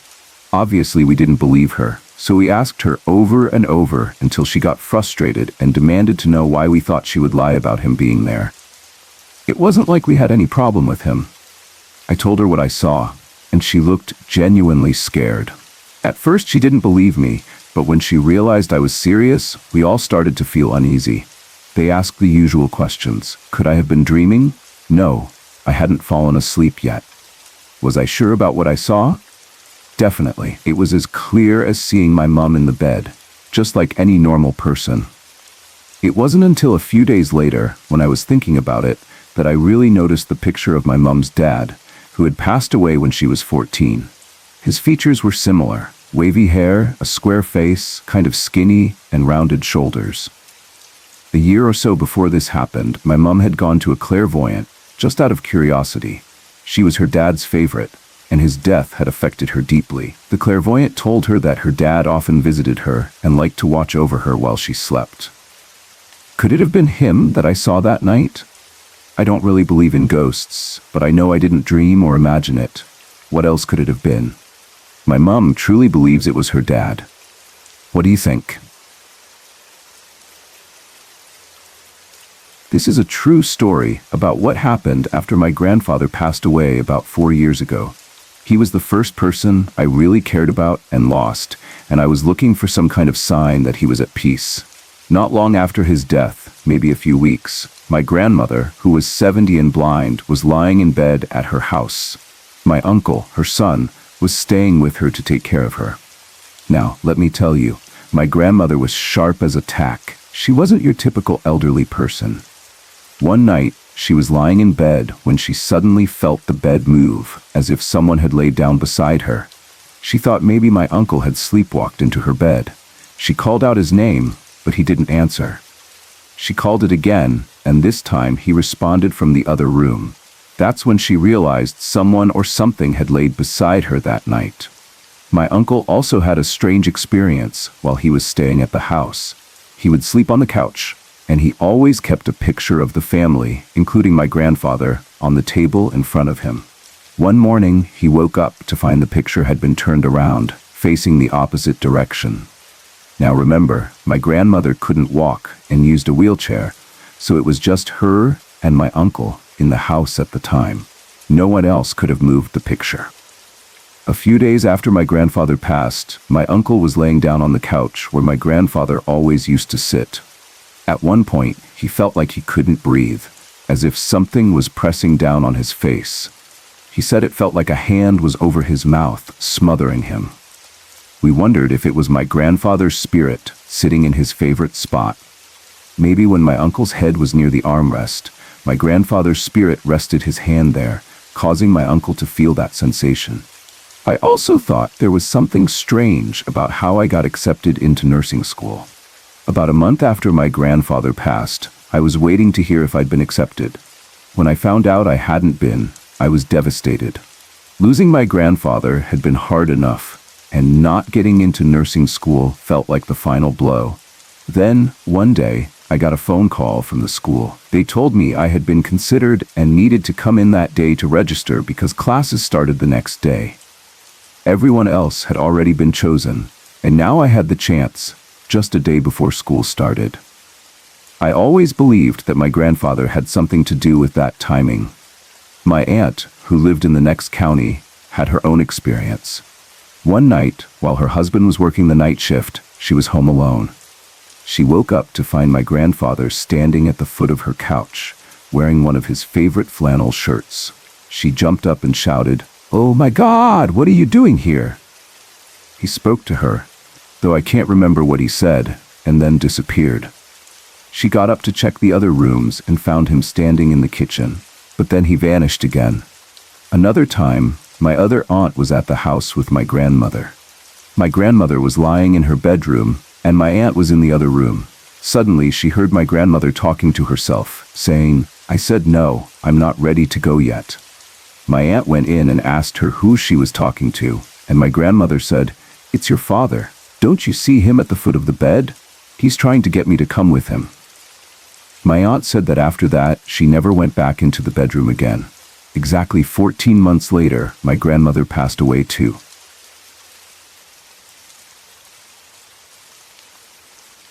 My mother passed away almost 4 years ago, and her anniversary is coming up on August 14th.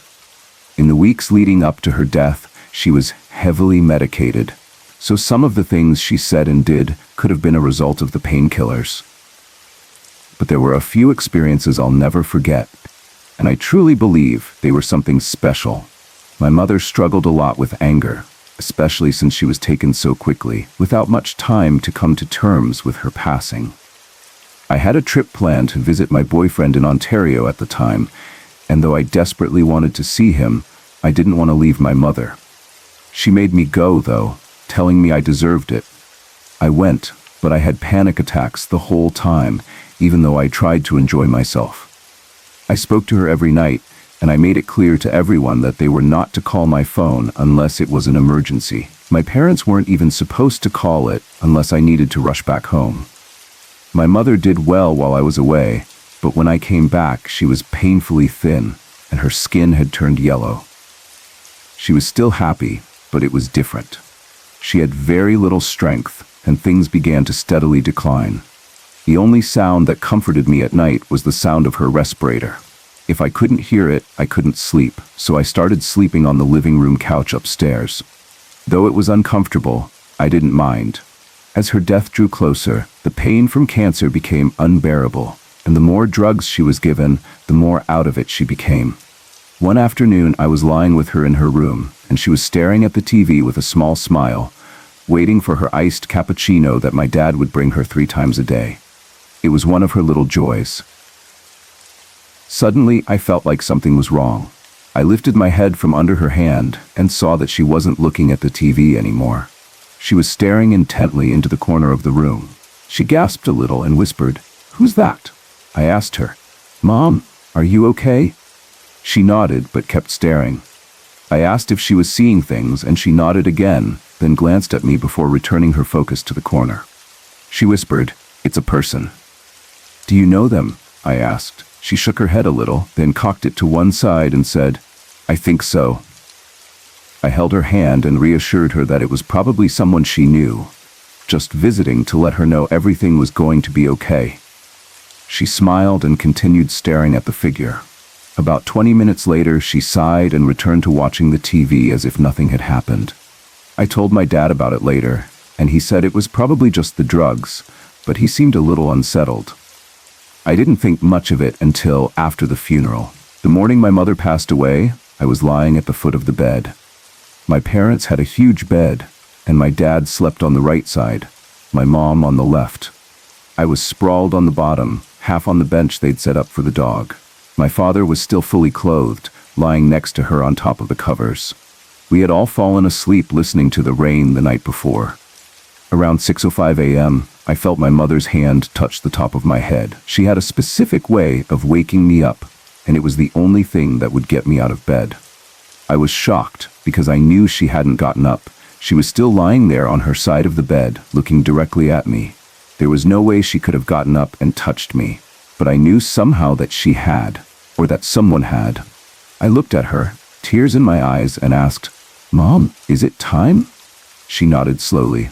I woke my father, called the home care nurse, and grabbed my brother. We returned to her side. As she started to pass, I laid beside her and combed her hair. Something she always loved, the feeling of someone else brushing her hair. She passed away in my arms that morning, and when she let go, I felt this overwhelming sensation, like she had passed through me. It was an intense experience, and I'll never forget it. Afterward, I needed a cigarette, and my father and I went outside. We stood on the deck, and we'll never forget what we saw. The sky was pink and swirling. It was so strange, I thought I was imagining it, but my dad saw it too, and later, our neighbors said they saw it as well. It was beautiful. Then, later that day, the entire East Coast lost power. I find it coincidental, especially since my mom had always joked she was going to go out with a bang. For about 3 weeks after my mom passed, I wasn't myself. I stayed strong for my family, but some of my friends noticed I had changed. Even family members said that it felt like my mother was inside me that morning. I said some things that were out of character, things I didn't remember saying. One thing I do remember, though, is telling my dad, "Mo, I don't want them to see my body. Mo is my father, and them were my mom's sisters." I cried and ran downstairs to compose myself, but I didn't know where those words came from. The day of the funeral was heartbreaking, but I shared the story about my mom seeing someone in the corner of her room. It turned out that at almost the exact same time she saw that figure, my great-uncle, her uncle, passed away peacefully in his sleep. I think I was right. The figure was someone stopping by to let her know everything was going to be okay. My dad is the only person in the family I can talk to about paranormal experiences. He's had his own encounters, just as intense as mine. Over the years, he's shared a few of them with me. Most of them happened after my mother passed away. One of the first experiences my father had happened when he moved to Canada from Scotland in his early 20s. He was married to his first wife at the time, and his family was still back in Scotland. His mother had already passed. One morning, he was in his bedroom when he suddenly smelled her perfume, the same scent she used when he was a child. At first, he thought it was just a memory, but the smell wouldn't go away. Eventually, he sat on the bed and said, "Okay, Mom, what is it?" Then the phone rang. It was news that his sister had been hospitalized. He had a similar experience when his father passed away.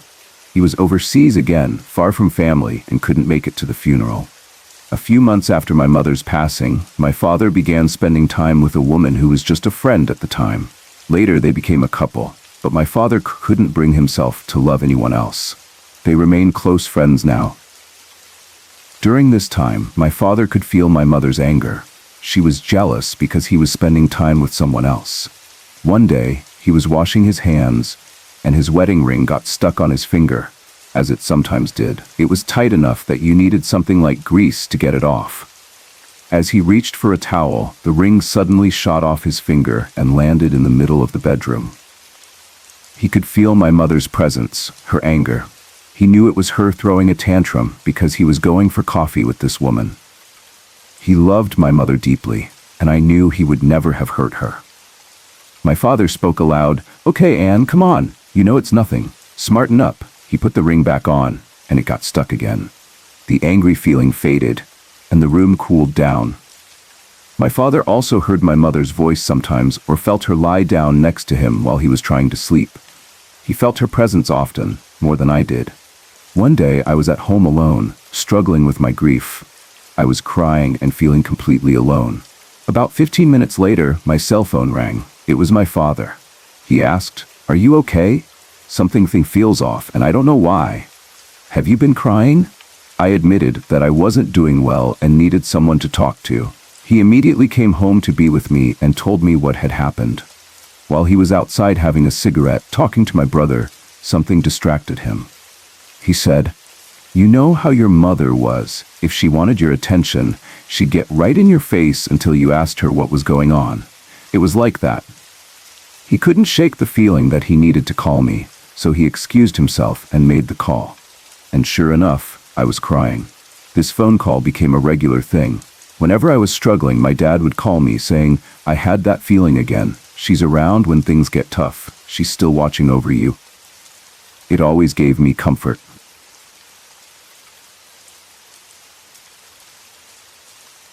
It all started when my brother was murdered. He was tied up, shot, and left on the side of the road. I try to think that my experience after his death might be connected somehow. I wanted to believe that. A little while before his death, my mother, my brother, and I had been planning to move in together. My mom had me when she was 15 and my brother when she was 16, so we were very close growing up. It was always the three of us. That year, my mom divorced her second husband, and we thought it would be nice for all of us to live together as adults. On September 14th, 1994, we got approved for a beautiful condo. My mom and I worked at the same place, so we found out first, and I was with her when she got the call. We were so excited to go home and tell my brother the good news. But when we got home, there were two detectives waiting at the door, dressed in suits. Their faces told us they didn't have good news. Once inside, they asked us to sit, and I knew right away there was no good news when they ask you to sit. They told us they had found my brother's body on the side of the road, tied up and shot. I asked how they knew it was him, and they said they had found fingerprints from when he was 13 after he had been arrested for taking another kid's lunch money. He had been caught to teach him a lesson. We were devastated. He was 19 and I was 21. We had to arrange the funeral, which was hard enough, and then we had to decide whether to still move into the condo we had been so excited about. We thought he would have wanted us to, so my mom, my two kids, and I moved in. A few weeks later, I was downstairs doing laundry, like I always did on Sunday nights, getting everything ready for Monday. I was tired, so I left the laundry on the couch and folded my last blouse, my floral, long-sleeved one, and laid it on top of the pile. I went upstairs to bed, and the next morning when I went downstairs, I saw the blouse exactly as I had left it, on top of the pile. I grabbed something else to wear. That day was my mom's birthday. She had been so sad, understandably, so I planned to surprise her by getting out of work early. I bought flowers and balloons just for her and planned to have a special evening with my kids and her. She left early that morning, before I did. I came home early, put the flowers down on the dining room table, and went upstairs to change. When I got to my room, I saw that blouse, the same one I had folded downstairs, laid out on my bed, as if someone had just ironed it. It was spread out like a cross, with the arms of the blouse extended, ready to be worn. I knew I didn't put it there. I had just seen it downstairs that morning, and now it was perfectly laid out on my bed. At first, I thought maybe my mom had come home early and decided to wear it, but changed her mind. I didn't think too much of it and continued on with my day. When my mom came home, I surprised her with the flowers, and we started preparing for dinner.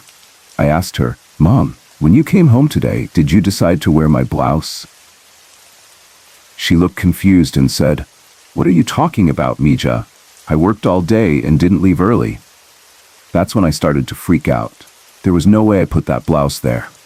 I told her, and we were both freaked out because she knew I wasn't the type to lie. She said maybe I had put it there and changed my mind, but I was sure that I hadn't. I knew exactly what I wanted to wear, and that blouse wasn't it. To this day, I'm not sure what happened, but I like to think it was my brother trying to communicate somehow. It still creeps me out to imagine that blouse floating from downstairs to my room upstairs, or however it made it there. But I know it wasn't me, my mom, or my kids. They were at their dad's house at the time. I can't explain it, and I still don't know how it happened, but I choose to believe it was him, trying to be noticed. Maybe it's odd, but then again, I'm not a ghost or spirit, so I can't really know how it works. I like to think it was him, though.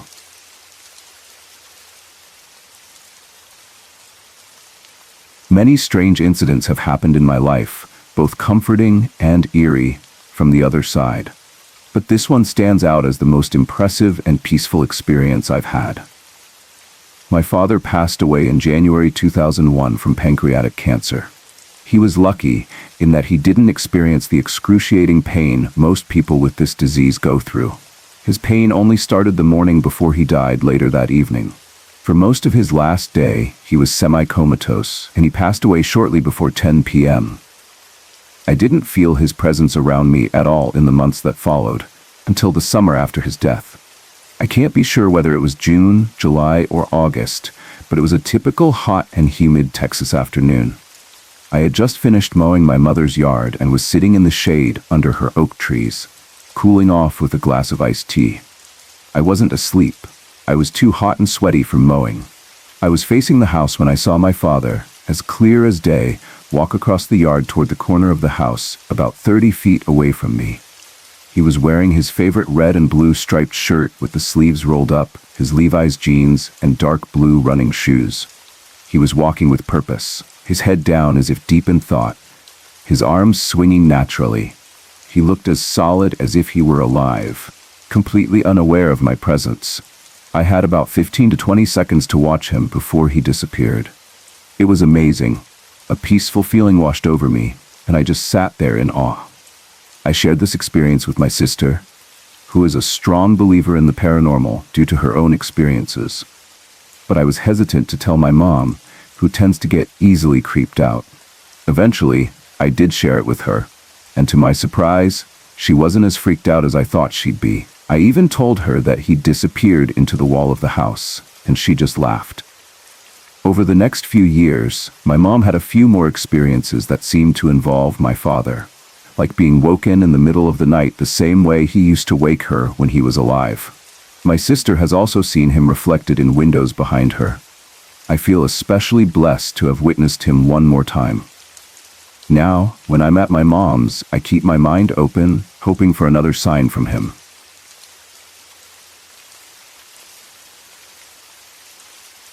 On January 1st, 2006, at 5:57 a.m., my father passed away. Our entire family had been keeping vigil at his home for several days, knowing the end was near. He had been mostly unconscious for 2 days and had been growing weaker during that time. It was incredibly hard to let him go, but after a year of suffering, we, my sister, 2 half-brothers, stepmother, and I, felt that he was tired and had endured enough. About 6 days before his death, in one of his more lucid moments, my father told me he didn't want to die alone in the hospital. We honored his wish and brought him home from the hospital, making him as comfortable as possible with hospice care. He passed away on New Year's Day, a Sunday morning. After his passing, my stepmother called our church, and one of the associate pastors came to be with us. He stayed for about half an hour, offering comfort while we waited for the coroner. He then asked what we needed and what our next steps would be.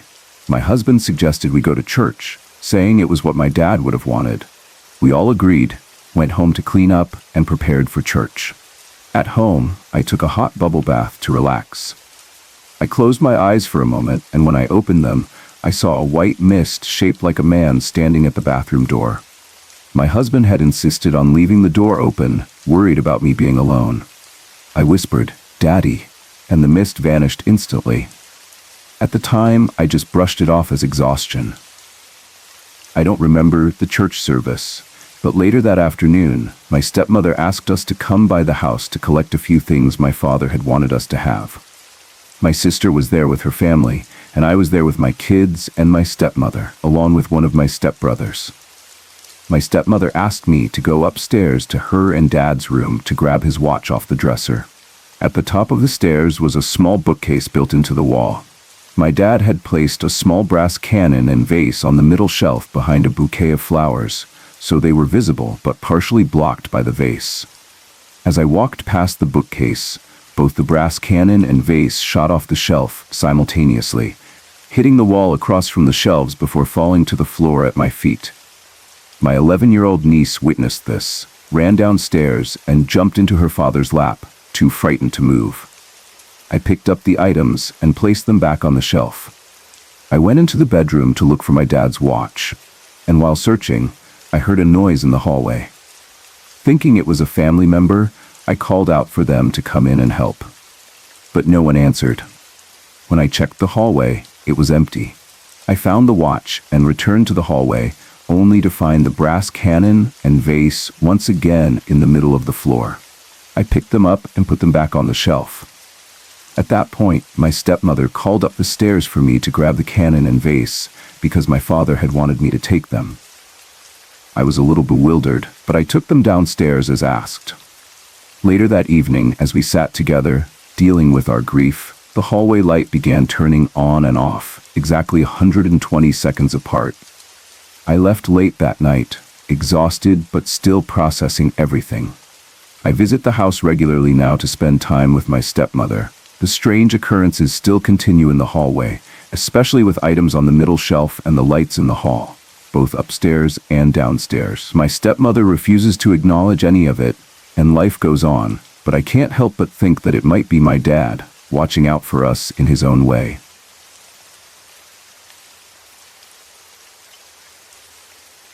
This happened shortly after my father passed away. It was an incredibly stressful time for my family and me. I was only 12 at the time and had to step up as the man of the house. I looked after my younger brother, making sure he ate, bathed, and took care of himself while my mom was at work. My older brother, on the other hand, was facing charges for assault with a deadly weapon after defending himself with a stick against another guy who had a knife. He won the fight but lost his court case. But I'm getting ahead of myself. The morning of my brother's trial, I was left alone at home with my younger brother. We had spent most of the morning playing outside with friends from the neighborhood. At some point, my brother, a friend, and I decided to go inside to get something to drink.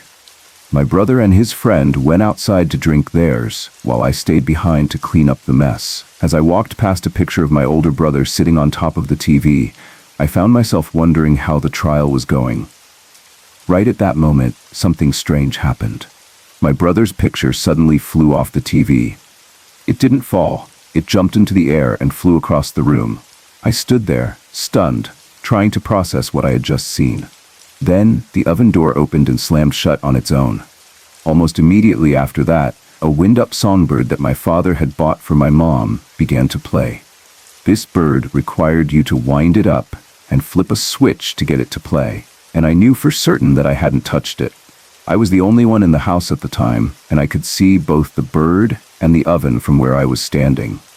There was no way anyone living had done either of those things. The bird stopped playing on its own, and then the front door opened and closed. I thought it was my brother or his friend coming back inside, but when I checked, they were still outside, their glasses sitting on the table. They were in the alley, playing. At that moment, I came to only one conclusion. My father was trying to tell me something. He was letting me know that my brother was going to prison, but that he would be watching over him while he was there. Soon after that, my mom called to let me know that my brother had been sentenced. I told her I already knew and explained what had happened. She didn't believe me, of course. I believed that my father was also there to say goodbye. My brother and I were never allowed in the hospital room with him before he passed. Some ridiculous hospital rule back then. But I think that's what he was doing, coming back to give us a sign and to watch over my brother during that difficult time.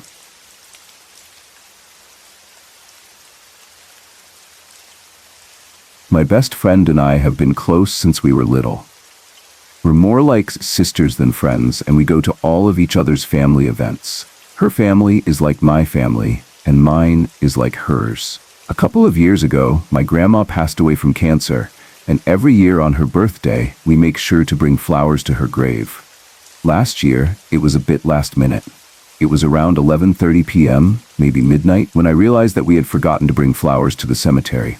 I stood up and said, "We have to go bring flowers to Grandma's grave." Luckily, Walmart is open 24/7, and the cemetery where she's buried doesn't close, even though it's out in the middle of nowhere. So, we quickly bought some flowers and headed out. At the time, I was driving this old 1991 Buick LeSabre, just a big, heavy car. It was a total piece of crap, but it had sturdy doors, and it was a solid car overall. When we got to the cemetery gate, my friend started freaking out. She was screaming about seeing a woman in a black robe, with pale skin and dark, sunken eyes, standing by the gate.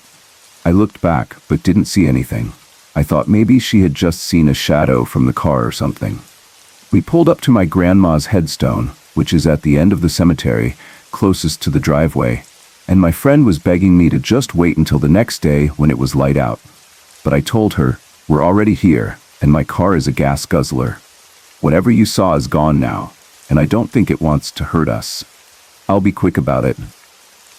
Normally, the cemetery has a calm, friendly vibe, but that night was different. I had this uneasy feeling I couldn't shake. I asked my friend if she wanted to come with me to put the flowers on Grandma's grave, but she said, "Just tell Grandma happy birthday from me." That's when I knew she was scared. Normally, she would have come with me without hesitation, since my grandma was like her grandma too. So, I finally got out of the car with the flowers in hand. I left my car door open because, honestly, I was a little freaked out too.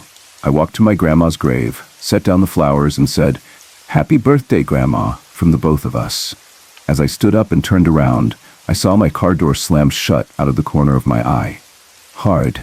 My friend started screaming. No, the car wasn't on a hill and there was no wind that night. It was a perfect, windless summer night. There was no reason that heavy car door could have slammed shut by itself. I stood frozen, not knowing what to do. Finally, I mustered up the courage to make a mad dash for the car.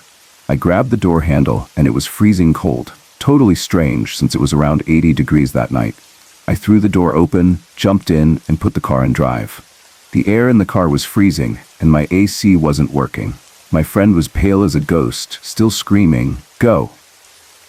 She told me later that she had just been sitting there, watching me, when the door slammed. She said the steering wheel even shook a little, which freaked her out.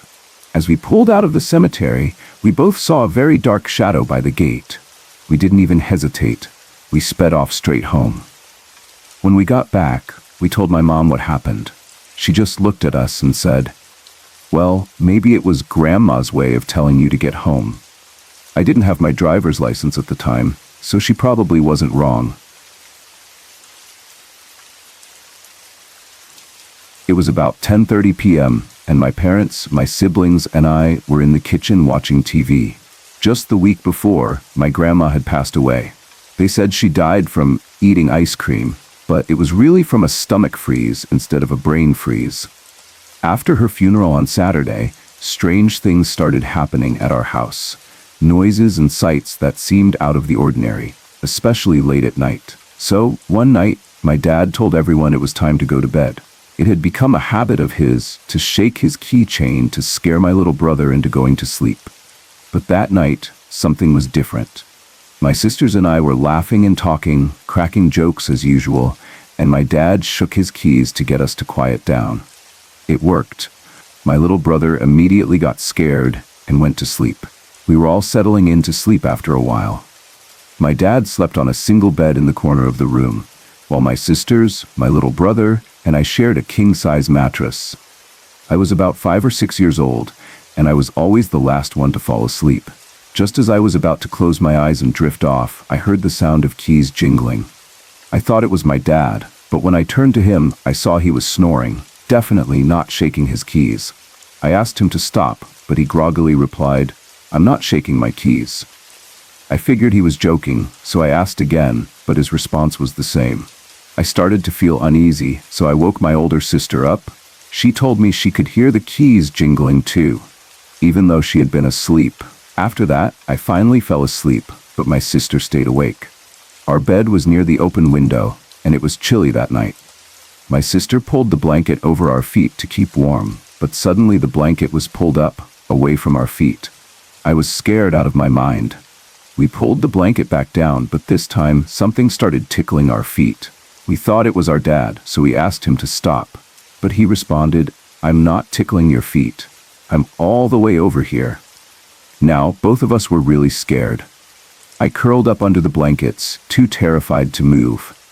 My older sister sat up and looked around the room, but at first she didn't see anything. Then, just as she was about to lay back down, she saw something at the foot of the bed. It was a woman, smiling and waving at her. She was wearing traditional Hmong clothing, something you would wear for New Year's or at a funeral. Blood was dripping down one side of her mouth, and her teeth were stained red. Her long black hair was messy, and just as she started to climb onto the bed, my sister screamed at the top of her lungs. It woke up everyone in the house. I was crying, too scared to even speak, and I wasn't the only one. My younger sisters and little brother were crying as well. We all told our parents what had happened. My dad and mom went to my grandpa's house to ask him about it. He told us that Grandma had come to visit because she missed us. This story took place in Durango, Mexico, although I live near Dallas, Texas. My grandfather came to visit us last year around this time.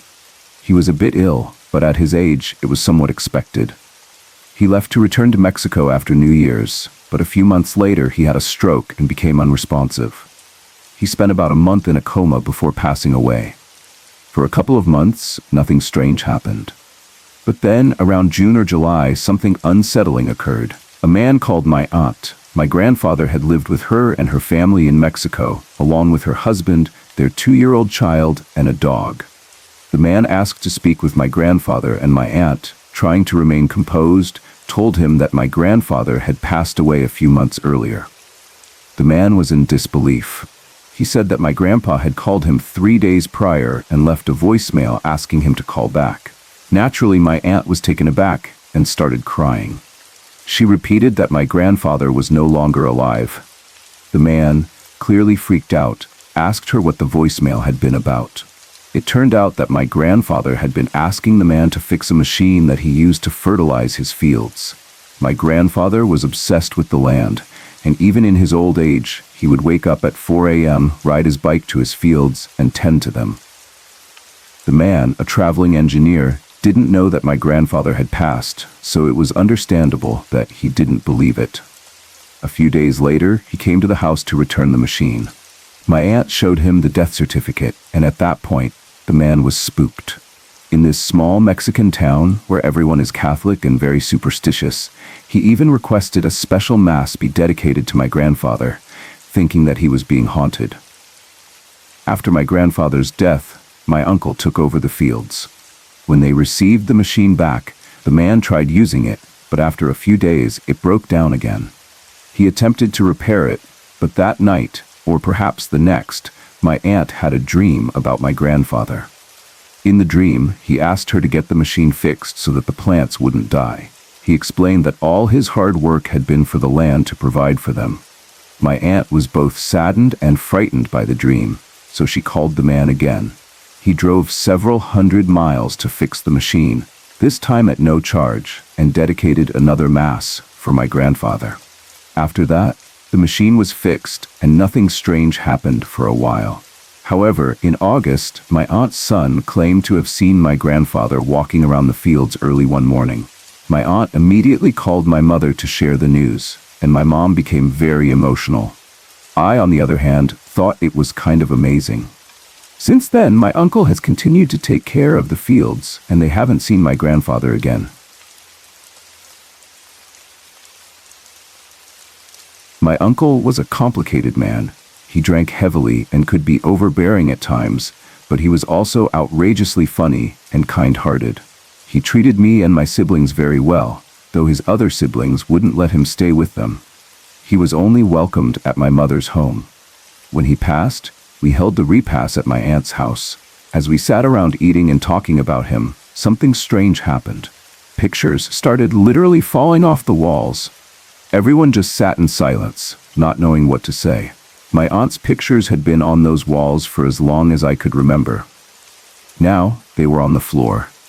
Around that time, my twin cousin screamed from the basement, "Let me out!"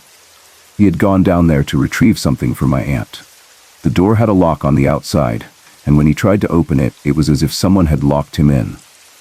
We managed to push the latch back, but when we asked what happened, he said that right before he tried to open the door, he heard the lock click into place.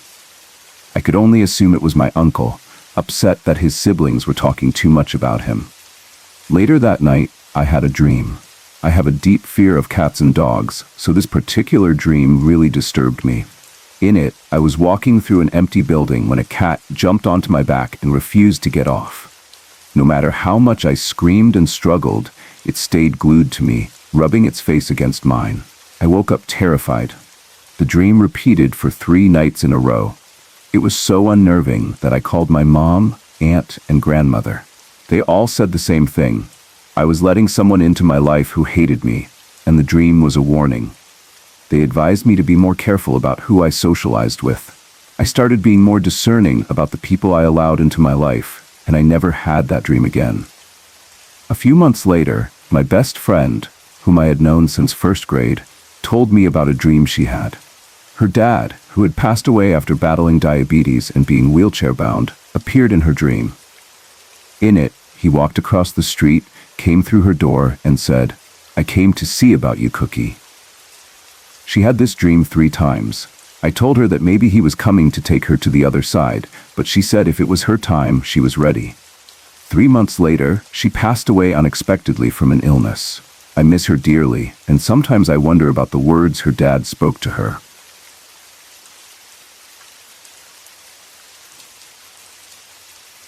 A couple of years ago, my grandfather visited us for the holidays.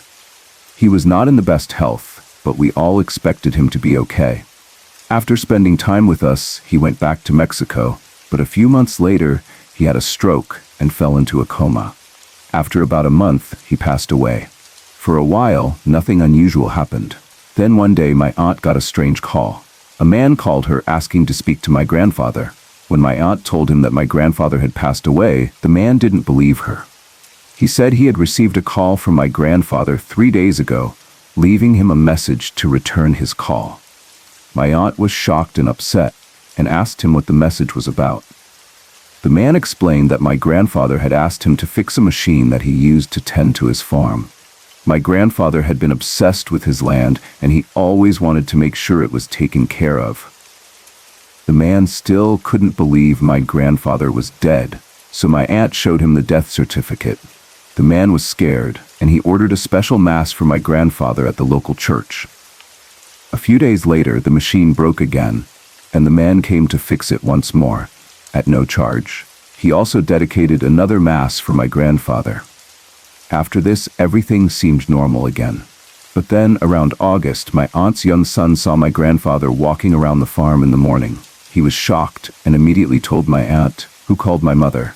My mom was emotional, but I was surprised that it didn't scare me. Since then, no one has seen him again. Now my uncle takes care of the farm, and life has moved on. But I still think about how my grandfather's spirit seemed to stay with us for a while, looking out for the land he loved so much. A couple of years ago, my grandfather visited us for the holidays. He was not in the best health, but we all expected him to be okay. After spending time with us, he went back to Mexico, but a few months later, he had a stroke and fell into a coma. After about a month, he passed away. For a while, nothing unusual happened. Then one day, my aunt got a strange call. A man called her, asking to speak to my grandfather. When my aunt told him that my grandfather had passed away, the man didn't believe her. He said he had received a call from my grandfather 3 days ago, leaving him a message to return his call. My aunt was shocked and upset and asked him what the message was about. The man explained that my grandfather had asked him to fix a machine that he used to tend to his farm. My grandfather had been obsessed with his land, and he always wanted to make sure it was taken care of. The man still couldn't believe my grandfather was dead, so my aunt showed him the death certificate. The man was scared, and he ordered a special mass for my grandfather at the local church.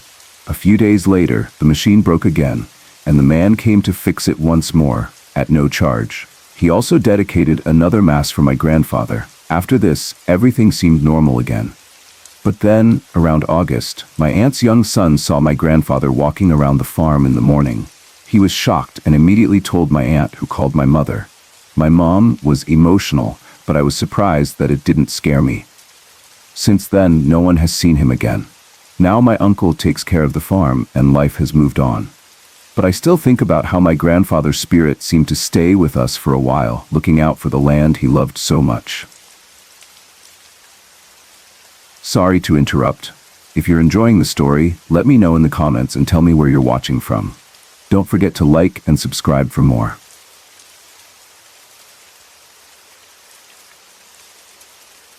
When I was about 15, my great-grandmother, Granny Sadie, passed away.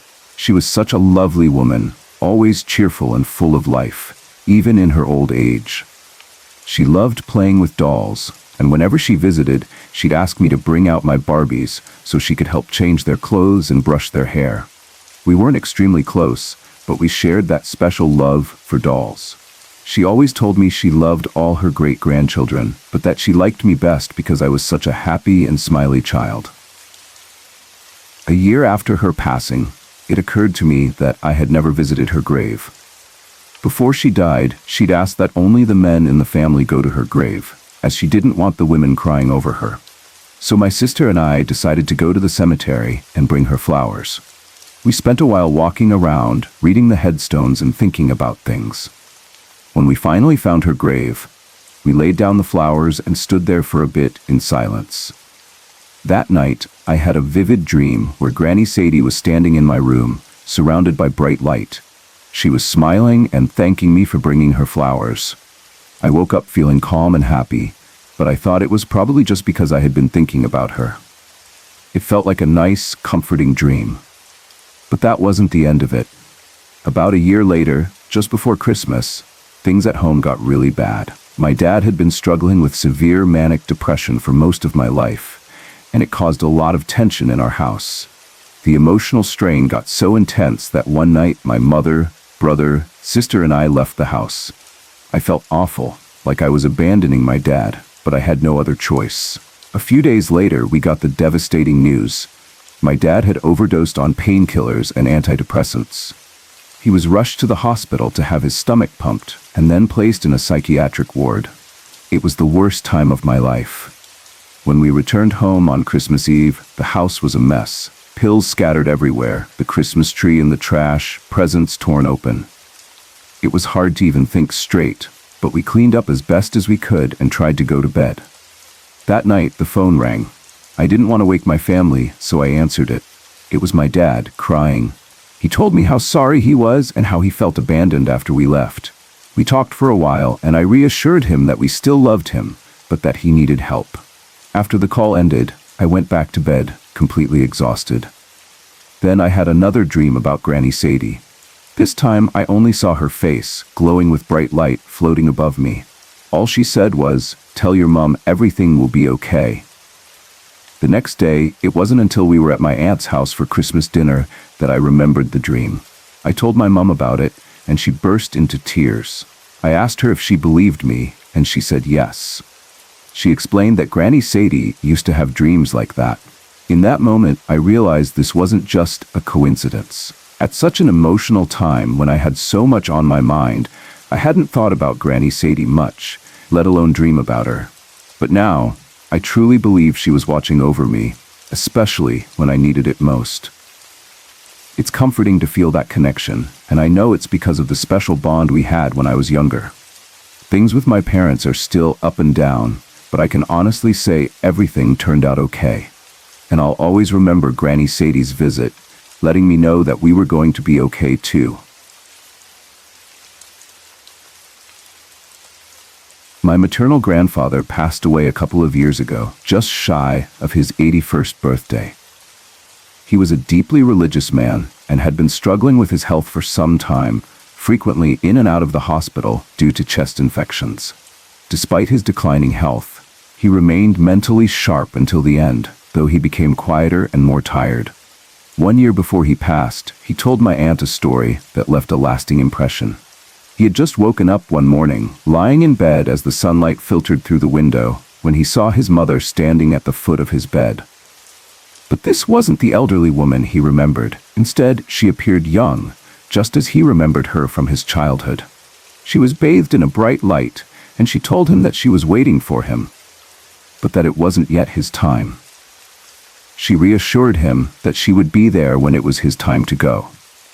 When my aunt heard this, she broke into tears. Their family was deeply religious, and she believed wholeheartedly that he had seen his mother. Given that my grandfather had never shared anything like this before, and was still sharp, it didn't seem like a result of aging or confusion. He passed away about a year later. In his final moments, my uncle who lived with him found him staring intently at the cross on the wall as he took his last breath. At his wake, as people gathered to mourn, I told my aunt that I didn't feel like he was really gone. She agreed, saying she felt the same way. Perhaps it hadn't fully sunk in yet. Later, while I was looking after my young cousin, who was around 3 years old, I felt like someone was watching us from the doorway. I turned around, but saw no one. I was a little spooked, but I had a strong sense that it was my grandfather watching over us. I didn't feel like he was lingering, though. It felt more like he was with us until he was laid to rest. That sense of presence was comforting, like he was still watching over the family until everything was settled.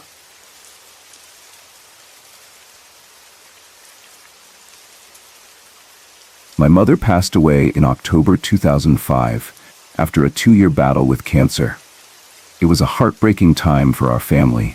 She had gone from being a healthy 150 pounds most of her adult life to just 80 pounds, unable to eat or keep anything down. I'm the youngest child, with 2 older sisters. After my mother's passing, both of my sisters had small signs that suggested my mom was at peace and free from pain. However, I didn't have any of those signs. No dreams, no feelings, nothing.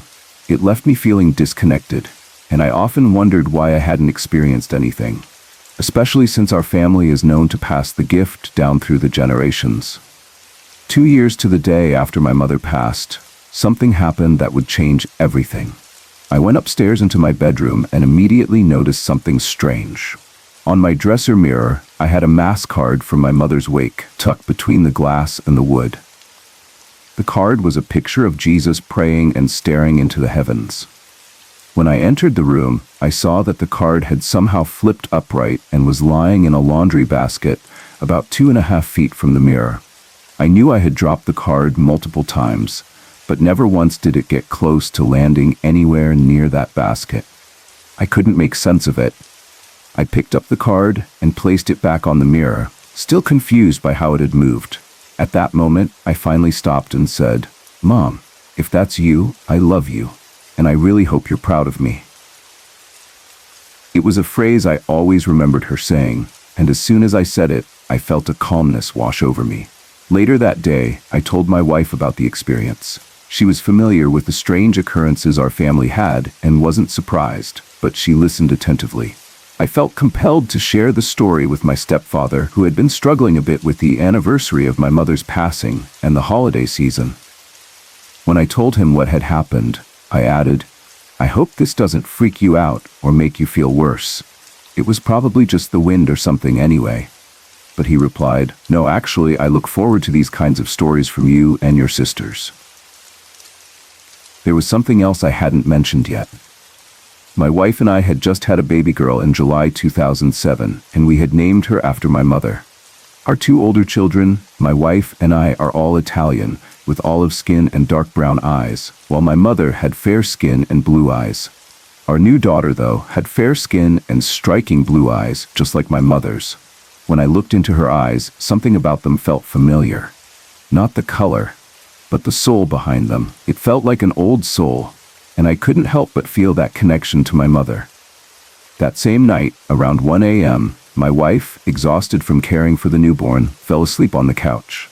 I was still awake, sitting in the living room, watching TV, when I heard the baby crying through the monitor. I went upstairs to check on her, and as I walked into my bedroom, I couldn't believe what I saw. The same mass card, flipped upright, was sitting in the basket in the exact same spot as before. Before that day, I had never really looked at the back of the mass card, but that night I noticed a line in capital letters, "And to you I give the greatest gift of all." I stood there stunned. The coincidence felt too strong to ignore. It was as if my mother was reminding me, once again, that she was still with me, watching over us, and that my daughter, the one we named after her, was truly the greatest gift. This year, we decided to celebrate Thanksgiving quietly at home. We had recently lost my father-in-law to lung cancer, and we weren't ready for the usual chaos that comes with big family gatherings. So we chose to hold a small celebration of life for him instead. We didn't want a crowd, we just needed a moment to honor him in our own way. We invited my husband's aunt and her son, Don. His aunt had to work, so it ended up being just Don as our guest, which was fine. It gave us the space we needed, but Don acted as a kind of buffer for us, making the atmosphere feel more comfortable. He brought his new digital camera along with 3 brand new memory cards, ready to document the day. Our 4-year-old son kept busy all day with his imaginary friends. He set extra places at the table, ate with them, and played in his room. He was eagerly awaiting the time for our ceremony. We chose Thanksgiving for the ceremony because, despite everything, we still had much to be thankful for. We were grateful that my father-in-law was no longer struggling to breathe, that the simple act of walking to the mailbox no longer caused him distress, and that, most importantly, he had found peace. We were also thankful that, wherever he was now, he could reconnect with old friends and hopefully start a few friendly squabbles, just like before. And lastly, we were thankful that the Great Spirit had guided him into the land of many summers, where he would rest peacefully. Throughout the day, Don snapped pictures of the kids. His son was with his ex-wife for the holiday, so he spent his downtime with us. It was a good distraction for him, especially since we were keeping the mood lighter. The post-turkey nap was replaced with impromptu photo shoots all over the house, much to the kids' enjoyment. Well, the 15-year-old wasn't too thrilled at first, but Don was determined to capture every moment. When it was time for the celebration of life, we all gathered outside. Since Dad had always loved a good campfire, we built a large bonfire in the fire pit. The ceremony went on for a while, becoming quite emotional. As the sun began to set, I found myself looking over at my son, who had wandered near the fire pit. I couldn't help but watch him. Then we all heard it, his voice. He said, "Please don't go yet." I froze. I'd been waiting for some sign, some way for my father-in-law to communicate with us. I was hoping to hear my son say, "Papa," but he didn't. Instead, my son reached his arms up and simply said, "Hugs." That was his way of asking for comfort when he was feeling overwhelmed. I didn't see anything, but Don, always ready with his camera, seized the moment to take some photos. What he captured was intriguing. In one of the pictures, near the top left corner, there was a faint orb directly in line with my son's outstretched arms. It seemed like a perfect moment, and my son's face lit up with joy as he lowered his arms and waved goodbye. Later, we noticed a few other strange photos. In one, a wisp of something appeared right behind my daughter's head, and in another, there was a mysterious fog hovering over the love seat, Dad's favorite chair, on an otherwise clear night. I don't know if the orb or the fog were signs from my father-in-law or if it was someone else. But what I do know is that my son felt truly happy in that moment. Whether it was his papa's spirit or another presence, I can't say for sure. But it felt comforting to think that maybe, just maybe, my father-in-law had come to join us for Thanksgiving.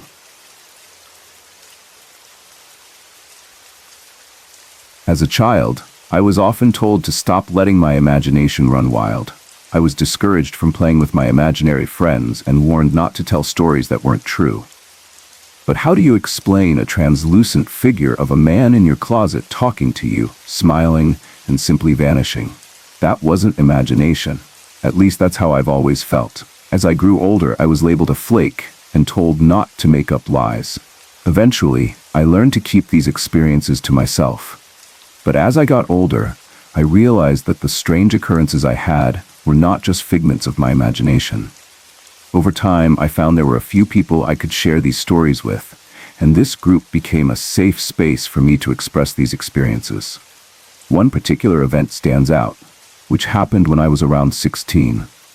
My grandfather, the man I adored and looked up to, had a stroke. He had always been strong and independent, but suddenly he couldn't speak or communicate. After a week of hospitalization, he was moved to a nursing home for more care, and my family, especially my mother, struggled with the changes. I was heartbroken. Grandpa was my rock. We were inseparable, and I was his angel, and he, my hero. He spent months in the nursing home, drifting in and out of consciousness. I continued visiting him, hoping one day he would snap out of it and be the grandpa I knew again. But there was no change. The depression and sadness of it all consumed me. I would get angry and frustrated, but I tried to push through. One Saturday, feeling especially upset, I stomped up the stairs to my room, furious at the world. I locked myself in my room and cranked up the music on my stereo, hoping it would help release some of the tension I was feeling. I sat on the bed, reading a book and singing along. Suddenly, my book was flung across the room. I didn't drop it. It sailed across the room by itself. Shocked, I sat there staring at the book for a moment. I picked it up, trying to shake off the anger, but when I returned to the bed, my stereo turned off by itself. I tried turning it back on, but it wouldn't work. I checked the lights to see if something was wrong, but it was only the stereo that was malfunctioning. Frustrated, I gave up on the music and decided to just read. As I sat there, I heard a creak, like a floorboard shifting as if someone were walking. I looked to find a woman standing in front of me. She had short, curly dark hair, an olive complexion, and was a bit fuller figured. She smiled at me, and I felt a strange sense of familiarity. I didn't recognize her, but she seemed so comforting. She looked at me and said, "Your grandpa did not mean for any of this to happen. He only wanted to work, stay happy, and care for his grandbabies. This was an unfortunate incident, but there is nothing you can do and nothing to be angry about. He's still around, and his will won't allow him to leave. So knock it off, tell him you love him, and get on with your life." I sat there stunned, not sure how to respond. Before I could ask who she was, or how she knew so much about my family, she was simply gone. The door hadn't opened, and there was no way in or out. She vanished, and just as mysteriously, my stereo turned back on, playing music as if nothing had happened. For the rest of the weekend, I couldn't stop thinking about what she'd said. On Sunday evening, as I walked down the hallway, I passed a family portrait of my Aunt Linda. She had passed away when I was just 7, during childbirth. In the photo, she was a young woman, and the woman I had seen in my room the day before was her. It dawned on me that it had been my Aunt Linda, reaching out to me in my time of frustration and sorrow. I tried to take her advice to heart. Grandpa never fully recovered and lived for another couple of years before he passed on. I continued visiting him during that time, and my love and respect for him never faded. I'll never forget that moment with my Aunt Linda, and the comfort I felt after hearing her words. It was a reminder to keep my faith strong and my heart open, especially during difficult times. Grandpa is at peace now, but the love and lessons he shared will always be with me.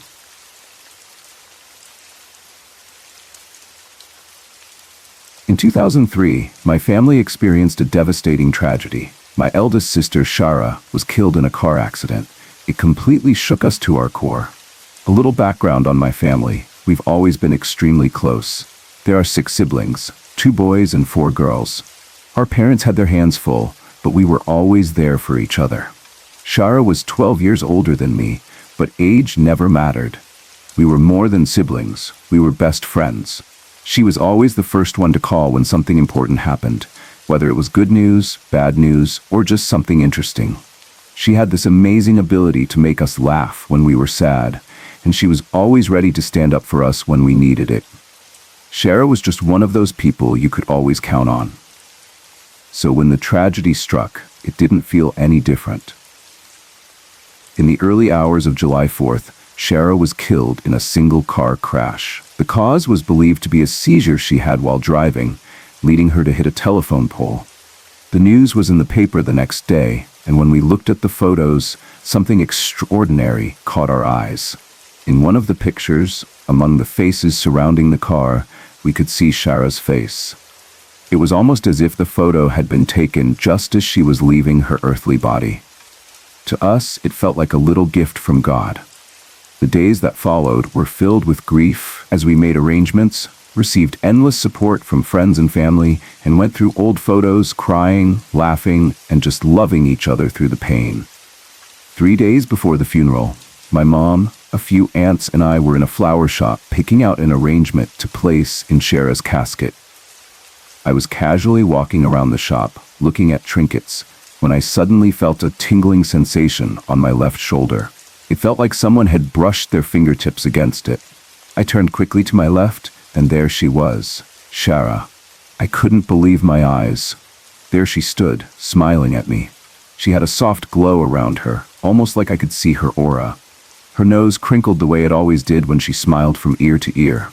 She looked so beautiful, her hair cascading in curls, just as it was when it was long. Her eyes sparkled with joy, and in that moment, I knew she wasn't gone. She had just transformed, like a butterfly emerging from its cocoon. That was the first of many visits from Shara.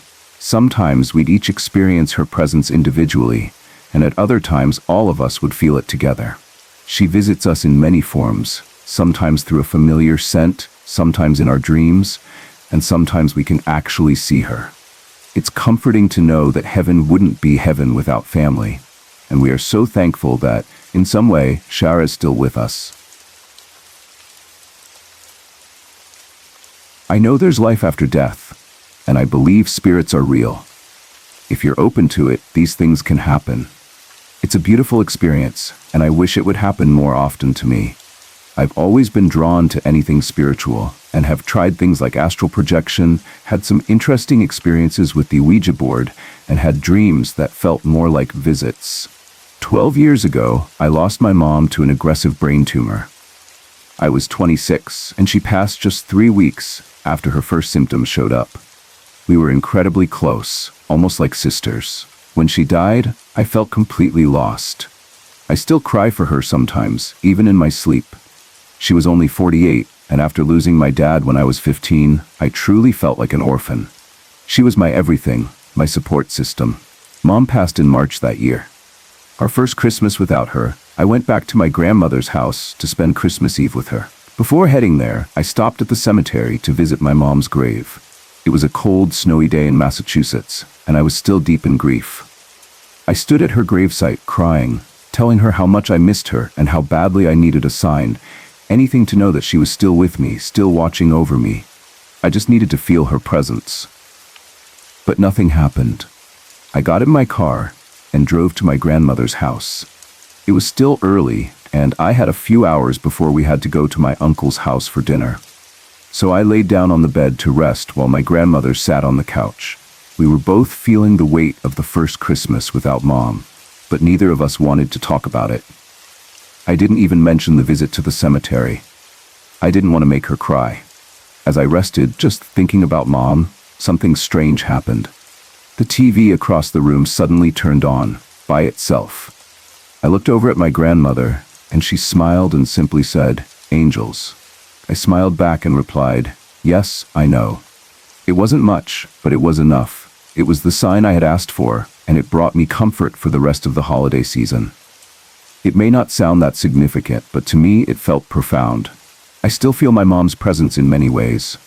I'm regularly visited by her in my dreams. A few months ago she visited me in a dream, and it felt like she was right there with me. This time we were in my house, the one I've lived in for 4 years, not the one I grew up in. I was in my kitchen, trying to call the dog to let him outside, but he kept looking behind him and wouldn't come down the stairs. After a bit, he finally walked down the stairs, and right behind him, my mom walked in.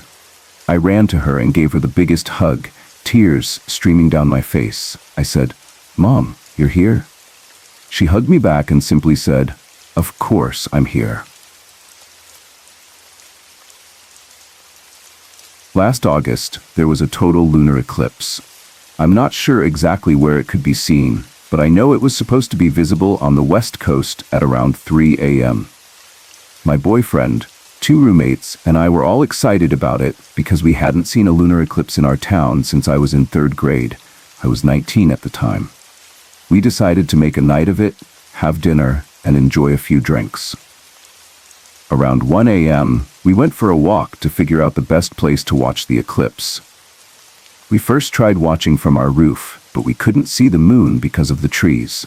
So we started to climb back down the ladder. I'm terrified of heights, so going down the ladder is always difficult for me. When I get up high, I feel like a caterpillar, unable to stand. My boyfriend went down first to catch me in case I panicked and fell, and my roommate held the ladder from the top. As I was climbing down, I looked through a window into our living room. The ladder was in front of the window, and there was another window on the opposite wall. The curtains in the other window were closed, and the lights were off. That's when things got strange. I stopped because I saw a shadow on the curtains in the other window. At first I thought it was my own shadow, but it was way too big. I waved one arm, but the shadow's arm didn't move. Then I realized there were no lights on in the room, so it couldn't have been my shadow at all. I just stared at it, and while everyone was talking to me, the shadow raised one hand in a fist and started to move towards me. It looked like it was walking in slow motion, but still moved quickly across the room. I got so scared that I lost my grip and fell off the ladder. My boyfriend caught me, so I wasn't hurt, but I was shaken up and started crying. We decided to walk to the park and wait for the eclipse. We watched the eclipse, then headed back home. Later, we were sitting around watching the Colbert Report when one of my roommates turned to my boyfriend and asked, "When your uncle was alive, did he always agree with people, but then add something to what they said?" My boyfriend thought it was a weird question, but said, "Yeah, I guess he used to do that. Like, oh yeah, you're right, but..." My roommate started crying and left the room. The next morning, her boyfriend, who also lived with us, was sitting with us, and we asked him what was going on with her. He told us that she had seen a man sitting next to my boyfriend's chair. The man kept interrupting her thoughts, saying, "Oh yeah, you're right, but..." Then, when she asked my boyfriend that question, the man added something scary. My roommate wouldn't tell anyone what he said, but she said the ghost was angry when my boyfriend answered. She was so freaked out she wouldn't talk about it anymore. I still get scared when I think about that night.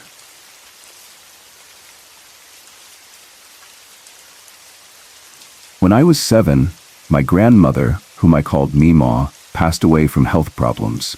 We were incredibly close, and her passing left me devastated. She had been in and out of the hospital and nursing home, and she passed away in the nursing home behind our house. After she passed, strange things started happening, and I became terrified of being in the house alone, walking down the hall, or even being in my room by myself. One day, I was sitting on the floor across the room from the door, and out of nowhere, my entire room filled with the smell of the nasty cigarettes my Meemaw used to smoke. I turned around, freaked out, and ran out of the room. I went straight to my mom and told her about the smell. She wasn't surprised. She told me she'd noticed the smell at times too. We talked about it for a bit, and then I went back to my room. When I went back in, the smell was gone. I felt really upset, thinking I might have scared Meemaw away by reacting that way. A while later, something else happened. I woke up with a strange feeling, so I looked around and called for my mom. I always needed her to stay with me until I fell asleep or when I woke up. I tried to fall back asleep, but I couldn't. I called for her again, and when I looked up for the last time, I saw a lady standing by the door. She had no face, and I couldn't make out her clothes or see her feet. I was terrified, just staring at her while she stared at me. Then, out of nowhere, she stretched her hand out towards me and took a step forward. It was so overwhelming, like my heart was about to jump out of my chest. But strangely, it wasn't a feeling of fear. It was a mix of peace and calm. Even though I was scared, there was a sense of comfort in the moment. After what felt like an eternity, though it was only a few seconds, I lay back down and fell asleep. After every strange experience I had in that house, I could always fall asleep right after. That same night, or maybe the next, I dreamt someone came to my bedside, rubbed my back, and played with my hair until I fell asleep. It was a peaceful, loving feeling, like I was safe and cared for. I had many other experiences in that house, and even though we moved out, I lived there from the age of 2 to 14. That house was home for over a decade, and the memories, both comforting and unsettling, still stay with me. My mom has always had a strong sense of intuition. She can just feel things, and it's not just a mother's instinct. She's often right about stuff. She sees shadows, mists, and sometimes even people. She comes from a big family, but after my grandmother, the matriarch, passed away in 1997, the family grew distant. One person, though, stood out. My uncle Gene. Gene and my mom were very close. He was the youngest of the siblings, and they bonded over everything. He worked as a firefighter and did construction, proud of turning his life around after battling addiction. He was also the life of the party, always playing pranks, teaching us songs, and sharing ghost stories.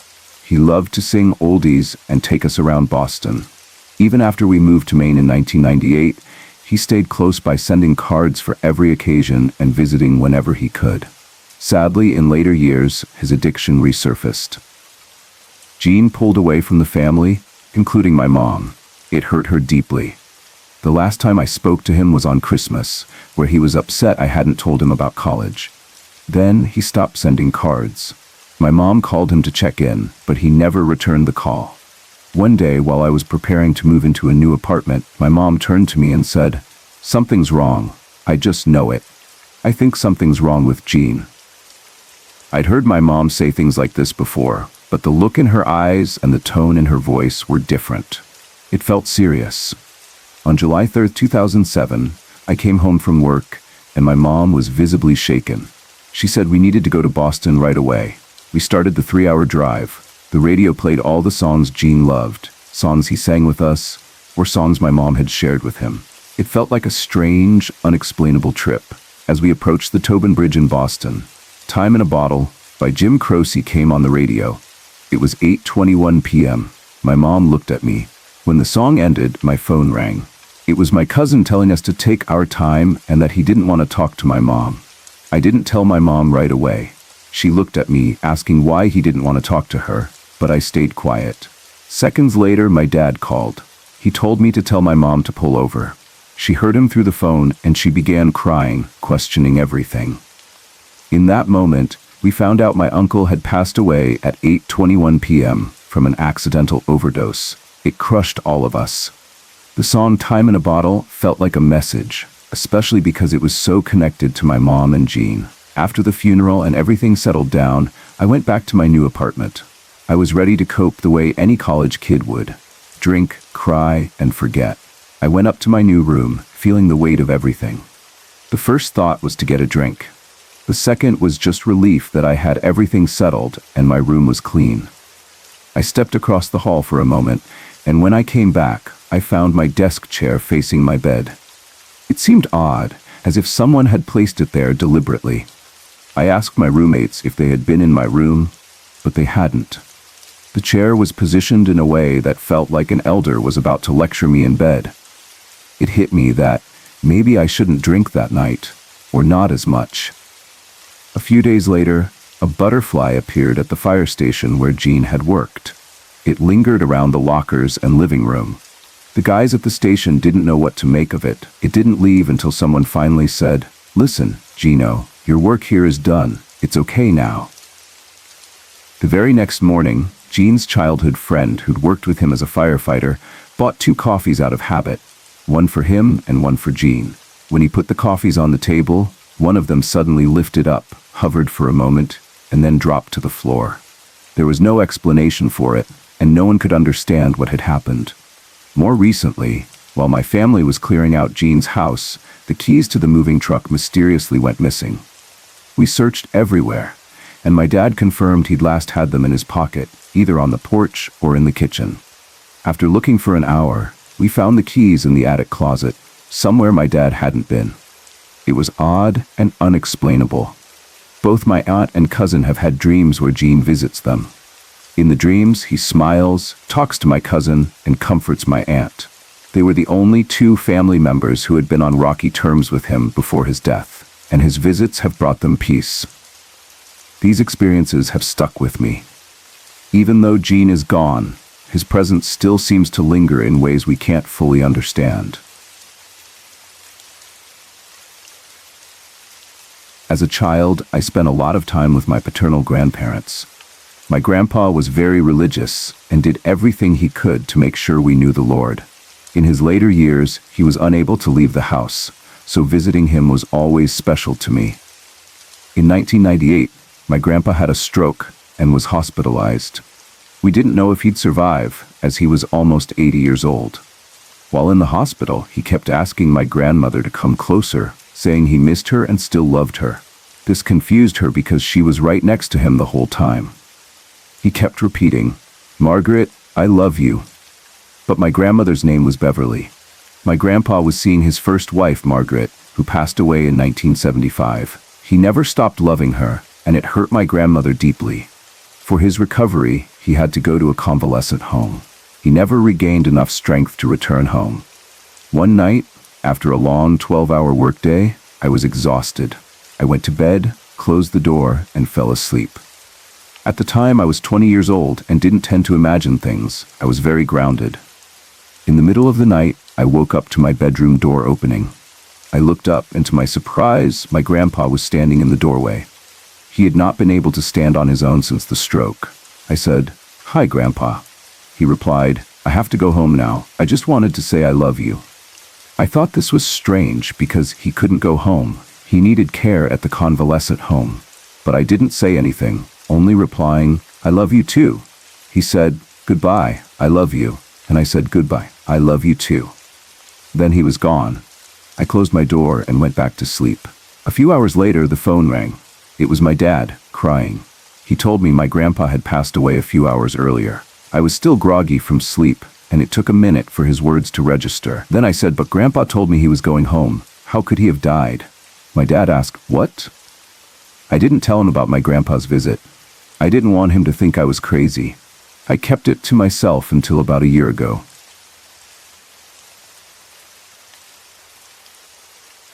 My eccentric friend Lori, who has always had some strange stories to tell, shared one with me about her beloved grandmother that I'll never forget. Lori, not her real name by the way, didn't have the best childhood. Her mother was a cruel woman, almost like a character out of a twisted fairy tale. She would physically and emotionally abuse Lori, finding pleasure in her pain. Lori often told me that her mother would ask her, "Why did I have to have such a fat, ugly daughter?" Lori, being her usual smart aleck self, would reply, "Why did I have to be born to a mother who would say such things to her fat, ugly daughter?" She even said that her mother would never die because heaven didn't want her, and the devil would see her as a hostile takeover. Family dynamics at their finest. Whenever the bruises on Lori became too obvious, her mother would send her away to her grandmother's house for extended stays. Back then, child abuse was often seen as a family issue, and the police weren't involved. This was in a small, rural town in Texas, before Child Protective Services were really active. Lori's grandmother was full-blooded Choctaw Indian, and she had a very spiritual view of the world, believing that everything had a spirit that deserved respect. Lori loved her grandmother deeply and cherished the time they spent together, sitting on the porch, snapping peas, and listening to her stories. The same grandmother taught Lori how to play poker, just in case she ever needed money. What a legend. When Lori was about 11 or 12, her grandmother passed away. It was winter in Texas, which, as Lori would put it, meant that you might need a sweater for the chilly weather. Lori, missing her grandmother, was staring out the window of her house one day when she silently asked, "Do you miss me?" As she looked at the front yard, she noticed the rose bushes, ones that had no roses on them since it was winter. Then, out of nowhere, a yellow rose bloomed in the middle of the bush. Lori watched in awe as the rose stayed for a moment, before slowly falling away, petal by petal. It was winter. No roses should have been blooming, especially not in front of her. Lori always describes it like this. A yellow rose bloomed in the middle of the rose bush and stayed that way for a minute before falling away petal by petal. To Lori, that moment was her grandmother's message of hope, a reminder that even after her passing, her love and spirit were still with her. It's something Lori has carried with her for over 30 years. That yellow rose was a sign, and she'll never forget it.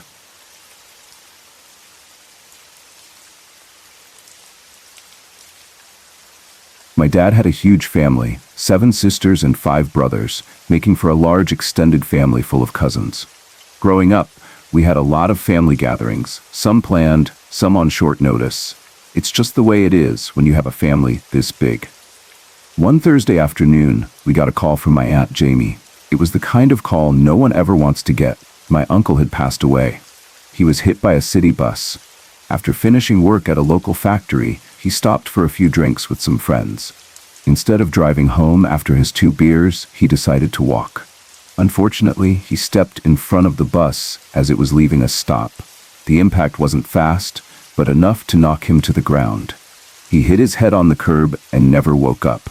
The funeral arrangements were made, and since both my parents had to work, I was going with one of my aunts to the services.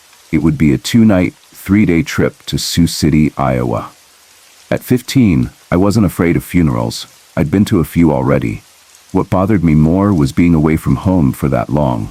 3 days felt like forever at that age. The drive to Sioux City was about 2.5 hours. Most of the conversation on the way was about my Uncle Danny. I hadn't seen him since I was 8, and I'd heard he'd gone down a different path in life. He wasn't involved with the family much after moving to Iowa. My aunt mentioned that he'd joined a cult, though she didn't know much about it. We arrived at an old, sprawling house, a 3-story place with 6 bedrooms and 3 bathrooms. The house was huge for a single man, but my aunt explained it had been left to him in a will, and he had fallen in love with it. He only used part of the house, leaving many of the rooms closed off. I was assigned a bedroom on the top floor, just a couple of doors down from my aunt's. As we climbed the stairs, I started to feel weird, like a chill running down my spine. It was August, and it was hot outside, but the house didn't have air conditioning. My aunt told me I was probably just tired. When we got to the top floor, I noticed all the doors were closed. I thought it was odd, but figured maybe other family members were staying in those rooms. I headed down the hall toward my room, but my aunt turned to go back downstairs. She left her 2 bags at the top of the stairs and told me she'd be right back. I was exhausted and ready to shower. As I walked down the hallway, I suddenly saw 3 white shadows floating in the air. One had a human shape. The other 2 were more like a dense fog. I blinked, and then I heard the sound of wind chimes before they disappeared. Just like that. They were gone. I ran into my room, locked the door, and sat on the bed, trying to make sense of what had just happened. My heart was racing. A soft knock at the door made me jump.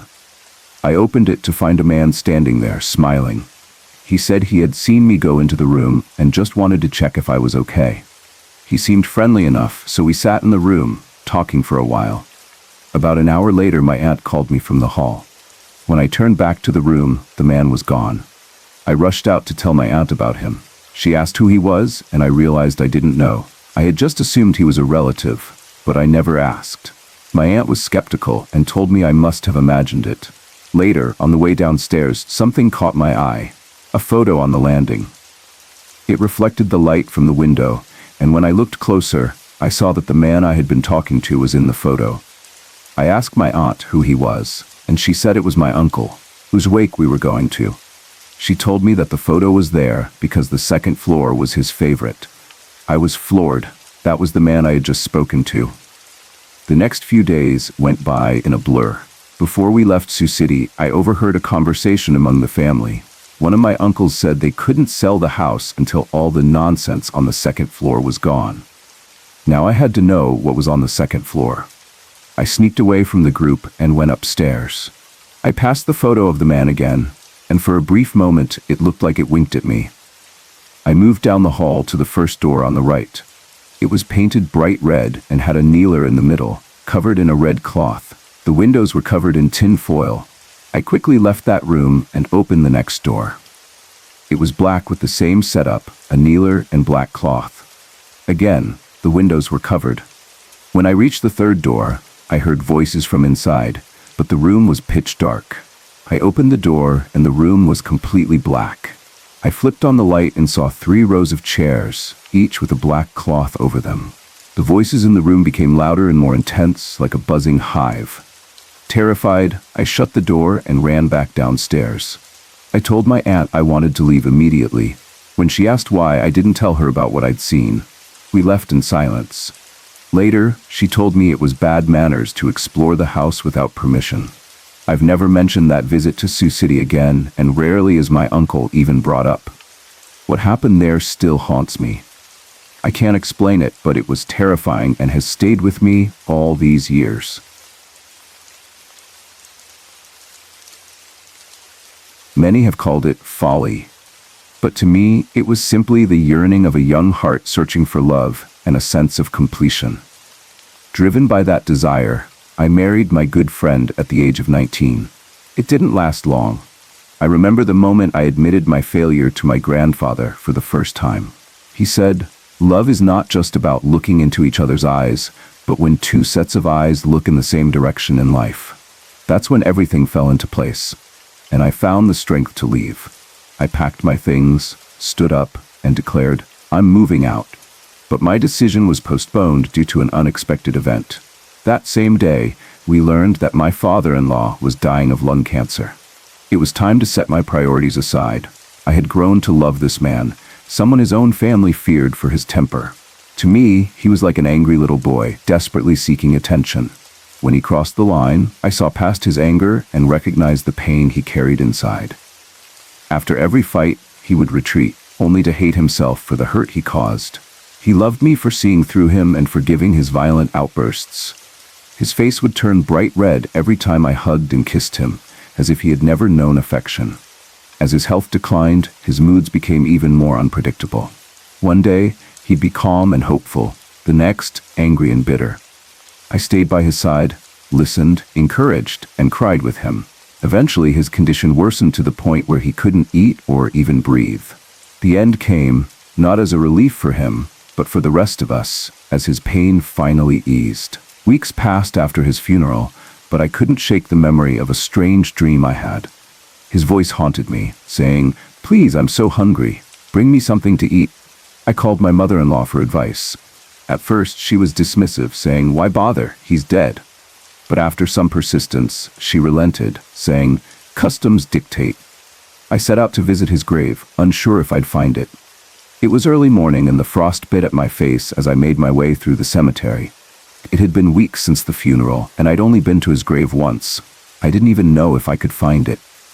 When I reached the gate, I stopped to admire the silent beauty of the snow-covered landscape. The world felt still, but somehow it didn't seem empty. It felt like a place waiting for those who hadn't forgotten. I looked around, anxious, unsure of where his grave was. I remembered it being near the gate, but I wasn't sure exactly where. Then, as if guided by some unseen force, I caught a glimpse of a faint light peeking from beneath the snow. I approached cautiously and found myself standing before his headstone. There, half buried in the snow, was a candle. It had burned through the snow, leaving a small tunnel that protected its flame from the wind. I placed a bowl of wheat beside the grave, lit a new candle, and whispered a prayer, feeling how strangely beautiful the world could be.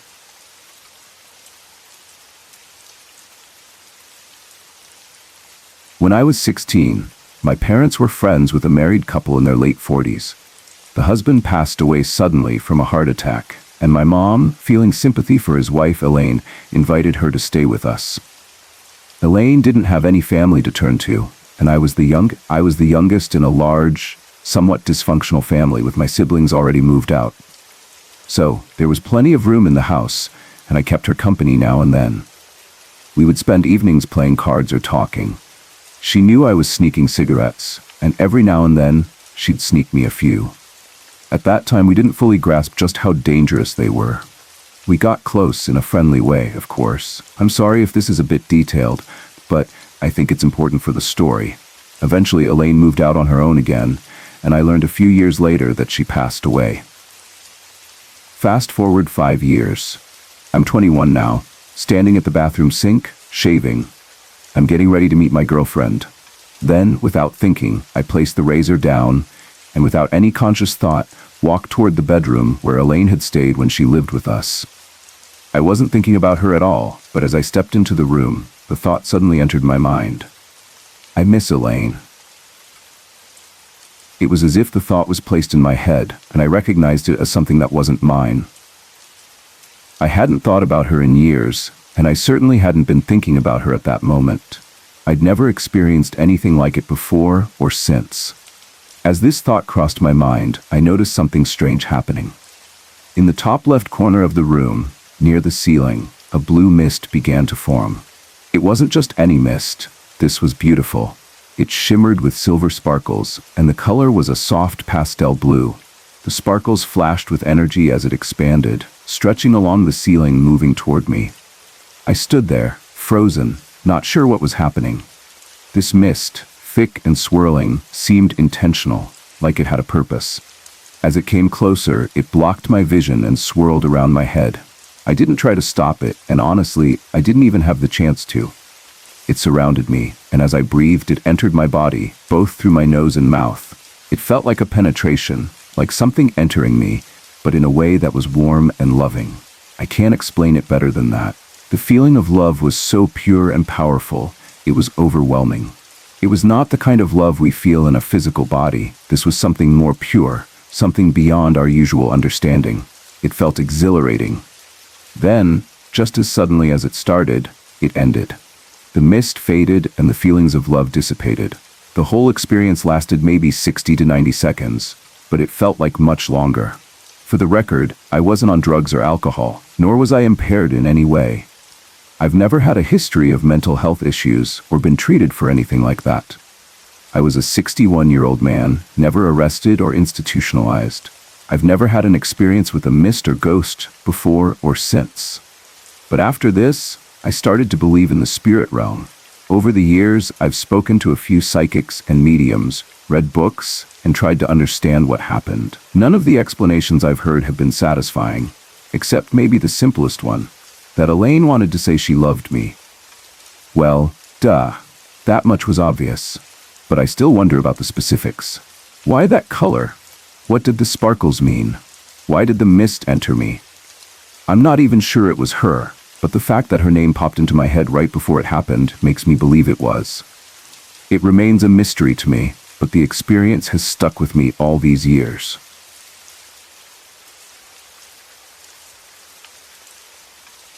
My maternal grandmother was a remarkable woman, full of fire, wit, and strength. She emigrated to the U.S. in the 1920s on her own to attend nursing school in Boston and never left. When I was 19 and about to leave for college, she moved in with my family. In 1994, she was diagnosed with lung cancer, and she passed away at home, surrounded by all of us. I still miss her terribly. The day she passed, something strange happened. Light bulbs blew, the answering machine went haywire and never worked again, and the baby monitor between her room and my mother's picked up nothing but static. The night before, my mother had been with her. Graham had told her she had been visited by family. "No one you would know," she said. This was just a few hours before she passed. Graham was the matriarch of our family, a constant source of love and comfort. When we went on family vacations, my sisters and I would fight over who got to share a room with her. Fast forward to Halloween morning in 2007. By then, I had been living in Arizona for 6 years, with my husband in a home outside Phoenix. October was still warm in the desert, so we slept with the fan on. My husband had already left for work, and I was lying there, half asleep, half awake, listening to the hum of the fan when suddenly, I heard a voice behind the noise. The voice was familiar. Where had I heard it before? It kept repeating, "Just wait until December, just wait until December." I kept repeating it in my head, trying to place it. Then suddenly I snapped out of it, opening my eyes, wondering if I had imagined it. I laid back down, trying to hear the voice again, but it was gone. I tried several more times to hear it, but nothing. And then it hit me. That voice. It was Graham's voice. Why December? What did she mean by that? Being Halloween morning, I initially thought it might just be my mind playing tricks on me. But it made sense. I was raised Catholic, and I knew that on All Hallows Eve, October 31st, and All Souls Day, November 1st, the veil between the living and the dead is at its thinnest. The connection between the two worlds is believed to be stronger during that time, so if Graham were going to speak to me, it would be then. The months passed, and as the holidays approached, I kept Graham's words in the back of my mind. My family all lives in different states, and we had been trying to decide where to meet for a vacation. We finally agreed to make concrete plans after the first of the year. And when December came and went without any incident, I let the thought go. Then, in January, we finally set our vacation plans in motion. And this time, it wasn't just my immediate family. Every member of Graham's family decided to join in. The vacation was set for December. Looking back, I now see it as Graham's way of giving me a little nudge. She wanted me to know that something good was coming, that the family would be coming together. It was a comforting and beautiful experience, one that I've cherished since. It was the most pleasant, paranormal experience I've ever had. And while I may not have many of those kinds of moments, I believe this one was a sign of love and connection, and a reminder that she was still looking out for us. Sorry to interrupt. If you're enjoying the story, let me know in the comments and tell me where you're watching from. Don't forget to like and subscribe for more.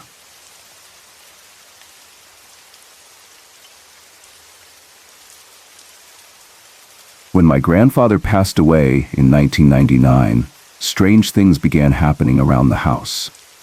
We were pretty sure it was connected to him because of the nature of what was going on. Here's the strangest thing that happened. Years before, he had bought my mom a clock for either her birthday or Christmas. I can't remember which. It was one of those battery-powered clocks with a pendulum beneath, made of dark wood, and it had a loud ticking sound that you couldn't ignore. It was kept in the kitchen because, frankly, it creeped everyone out at night with its constant tick-tick-tick. On the morning my grandfather died, the clock stopped. The batteries had just been replaced a few weeks earlier, so we figured something was wrong with the mechanism.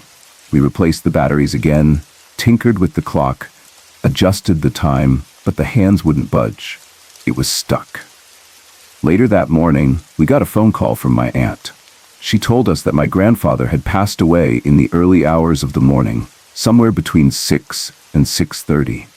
We asked her what time it had happened, and she confirmed it was somewhere around 6:30. When we checked the clock, it was frozen at exactly 20 minutes past 6. We thought it might be a coincidence, but the timing felt too strange to ignore. Was it just a coincidence, or something paranormal? We decided to hang the clock back up, even though it wasn't working. I'm not sure why we kept it there. Maybe my mom thought it would be disrespectful to throw it away, given its connection to my grandfather. But we didn't put batteries in it. It just stayed there, collecting dust. A year later, on the same day my grandfather passed, my mom was getting ready for work in the morning when she heard a distinct tick-tick-tick coming from the kitchen. She turned to look at the clock, and to her shock, the pendulum was swinging, and the clock was working perfectly again. The time was spot on too, right down to the minute when she compared it with another working clock. At that moment, my mom felt a sense of peace. She took it as a sign that my grandfather was okay, that he had moved on to heaven, and that this was his final farewell. I saw the clock working that afternoon too, but it only lasted for a week before it stopped working again, this time for good. We kept the clock for a while after that, but eventually, it became just a broken clock. There didn't seem to be any reason to hold on to it anymore, and we decided to get rid of it. It was a strange experience, but one that gave us some comfort in the end. It felt like a sign from my grandfather that he was at peace.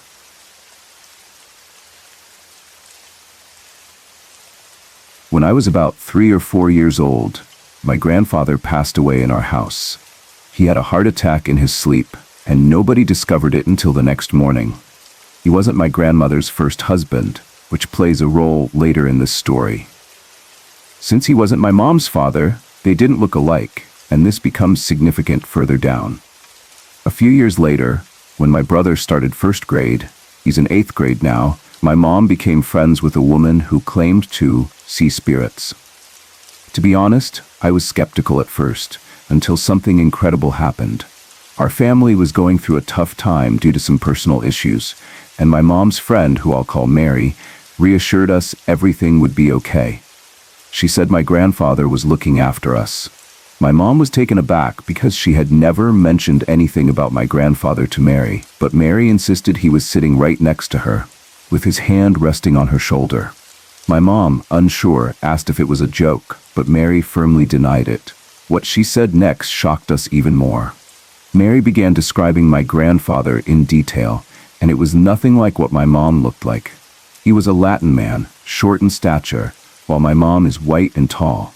It's not impossible, but it's highly unusual for someone to describe him accurately. I thought maybe Mary had seen a photo, but we keep all the pictures well hidden so no one can take them. But there was more. Mary also said my grandfather was wearing a hat he loved but never wore when he was alive, because my grandmother hated it. She described the hat perfectly. At that point, we started to believe her. But it didn't end there. Mary told us that sometimes, when she visited our house, she would see my grandfather sitting on a green couch in the corner of the living room. That was his favorite spot, and he always sat there. But she also mentioned that he wasn't alone. Along with my grandfather, she saw two twin brothers sitting with him. My mom then told us, this was news to me, that those were my grandfather's brothers, who had disappeared many years ago. Although my grandfather never made his presence known in an overt way, we all know he's still here with us. Thanks to Mary, we've also learned that he's at peace and with the people he loved.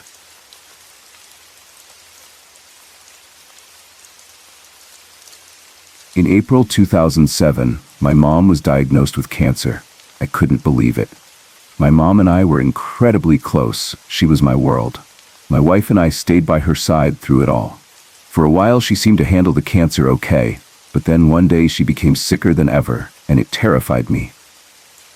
We took her back to the doctor, and he suggested starting chemotherapy immediately. I was fully on board with it. At first, my mom didn't want to go through with it, but I convinced her, reminding her that I had taken care of her when she was sick before. Over time, she seemed to improve, and I honestly believed the treatment was working. But deep down, I was fooling myself. The cancer was only growing worse. She was in and out of the hospital constantly. I ended up taking leave from work because sometimes she wouldn't take her medicine for anyone but me. My wife and I helped her with everything, feeding her, as she could no longer do it herself. She often said she felt like a burden, but I made sure she knew that no one felt that way.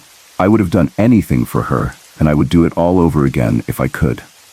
On September 26, 2007, at 6:15 a.m., my mom passed away. I was devastated.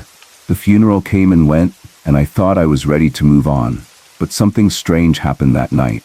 After everything was over, my wife and I came home.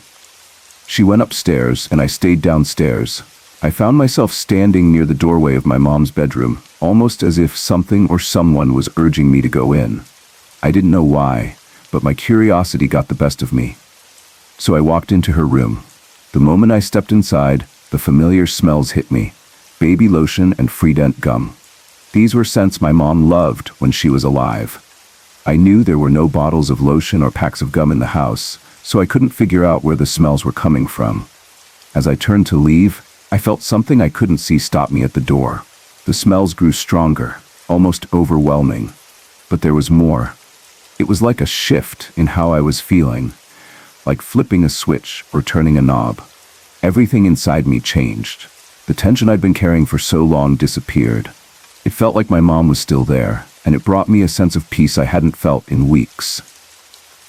For the rest of the night, it was as if she had never left. The love that came through those smells, through that feeling, was so real. If that's what heaven is like, then for those suffering from cancer or any other illness, I felt comforted knowing that there's no need to worry. It gave me peace, and it felt like she was telling me that she was okay. My great-grandfather was an amazing man, happy, loving, and devoted to his family. He built our family home from the ground up, and it had been in our family for years. I don't know exactly when it was built, but it meant a lot to us. My grandmother, her sisters, my mother, and later, my brothers and I, all grew up there. The house was in a historic part of Denver, not far from Molly Brown's house. I always thought that was interesting, but it's not really important to the story. I have memories of the house from when I was about 5 or 6 years old. We'd visit my great-grandparents while they were still living there. The house always smelled like cookies, and my great-grandmother's perfume, and my great-grandfather would be sitting in his chair, sketching with his fingers stained from pastels. He always had the jazz station on the radio, and he'd hum along while trying to dance with my grandmother, who would laugh and tell him, "Oh, Joe, stop!" I've talked to my grandmother about the house, and she, being a skeptic, says she never had any strange experiences there. But my mom, when she was a child, had a different story. Around the age of 4, she had an imaginary friend named Tabby. My mom believes Tabby was responsible for some odd things that happened in the house. For instance, my mom and her cousin shared a bedroom upstairs, and they had a bathroom between them. Every morning, when my mom would go into the bathroom, she'd find the carpet completely soaked. She'd ask her cousin Teresa if she'd gotten up, but Teresa would be asleep and had no idea what happened. This went on for years, though it could have been a plumbing issue, maybe from having carpet in the bathroom. My mom also said she would hear footsteps going up and down the stairs late at night. It was always the same. The footsteps would go up, then a few minutes later, they'd come back down. Just once, almost every night. One memory my mom always talks about is when she came home from school one day with a friend. She quickly ran up to her room to drop off her books and froze when she saw a perfect indentation of a small body with a head lying on her bed. She freaked out and ran downstairs, and after that, she started sleeping on Teresa's side of the room. A few years later, my grandparents and mom moved to California due to my great-grandfather's work, and sadly, he passed away when I was very young. Afterward, my great-grandmother moved to a nursing home, and my family moved into their house. I ended up sleeping in the room where my mom and her cousin used to stay, and my brothers took the room upstairs. I distinctly remember one night when I had trouble sleeping. I heard humming coming from the living room. I went to check, but no one was there. This happened several times, often at night, usually in the living room or sometimes outside. One of my great-grandfather's favorite possessions was an awful knit tapestry of an owl. He loved it, but no one else did. After his passing, we left it in the closet. One day when we returned home, we found that tapestry hanging on the door of the closet in the same spot where my great-grandfather always kept it. My mom was convinced it was him, but my dad refused to believe it. The tapestry was then moved to the basement. As I got older, the strange things started happening less and less. Or maybe I just stopped noticing. But a few events still stand out. I had a habit of staying up late on weekends and would often fall asleep on the couch. My dad would wake up and make me go to bed. One weekend, I went to bed without thinking much of it. The next morning, I casually mentioned it to my mom, and she looked at me like I was crazy. I realized then that my brothers and dad had gone camping that weekend. The voice I heard telling me to go to bed was clearly a male voice, but my dad wasn't home. My mom, now used to these things, said, "Oh, it was Grandpa Joe." As I got older, I became more interested in art. One day, I was frustrated with a project for class. I threw my drawing in the garbage and went to a friend's house to clear my head. A few hours later, when I came home, I found the drawing sitting on the center of my bed.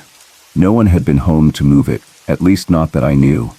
My mom said it was my great-grandfather, the artist, telling me not to give up. A few weeks after my great-grandmother passed away, we started smelling the familiar scent of cookies and perfume again in the house. It would move from room to room, always ending up in my room, but it was most noticeable when we first entered the house. The last strange incident I remember happened on Christmas. Every year, my parents would leave Christmas music on overnight, and it would play into Christmas Day. But that particular Christmas, we woke up to hear old-time jazz playing on the radio. It was the same station my great-grandfather always listened to. The radio tuner was still set to that station, which was supposed to be playing Christmas music. After about 30 minutes, it switched back to Christmas music, like nothing had happened. Eventually, my parents' relationship started to fall apart, and they decided to sell the house. With all the fighting going on, I suspect that my great-grandparents, if they were still there, would have been uncomfortable with the tension.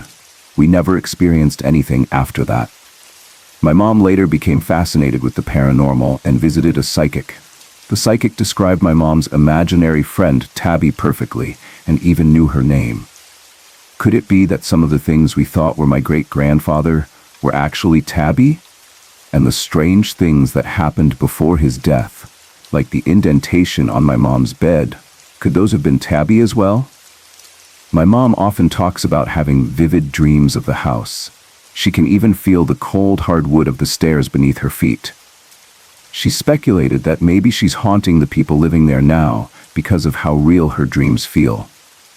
Is it possible that a little girl, perhaps like my mom once was, is hearing footsteps up and down the stairs at night? Could it be my mom's spirit crossing some kind of astral plane? My mom certainly thinks so. Maybe the odd things that happened in the house were not just spirits lingering, but also the result of something connected to her own experiences there. I don't know for sure, but I do wonder if what we experienced was something deeper than just coincidences. It's all a mystery that will probably never be fully answered.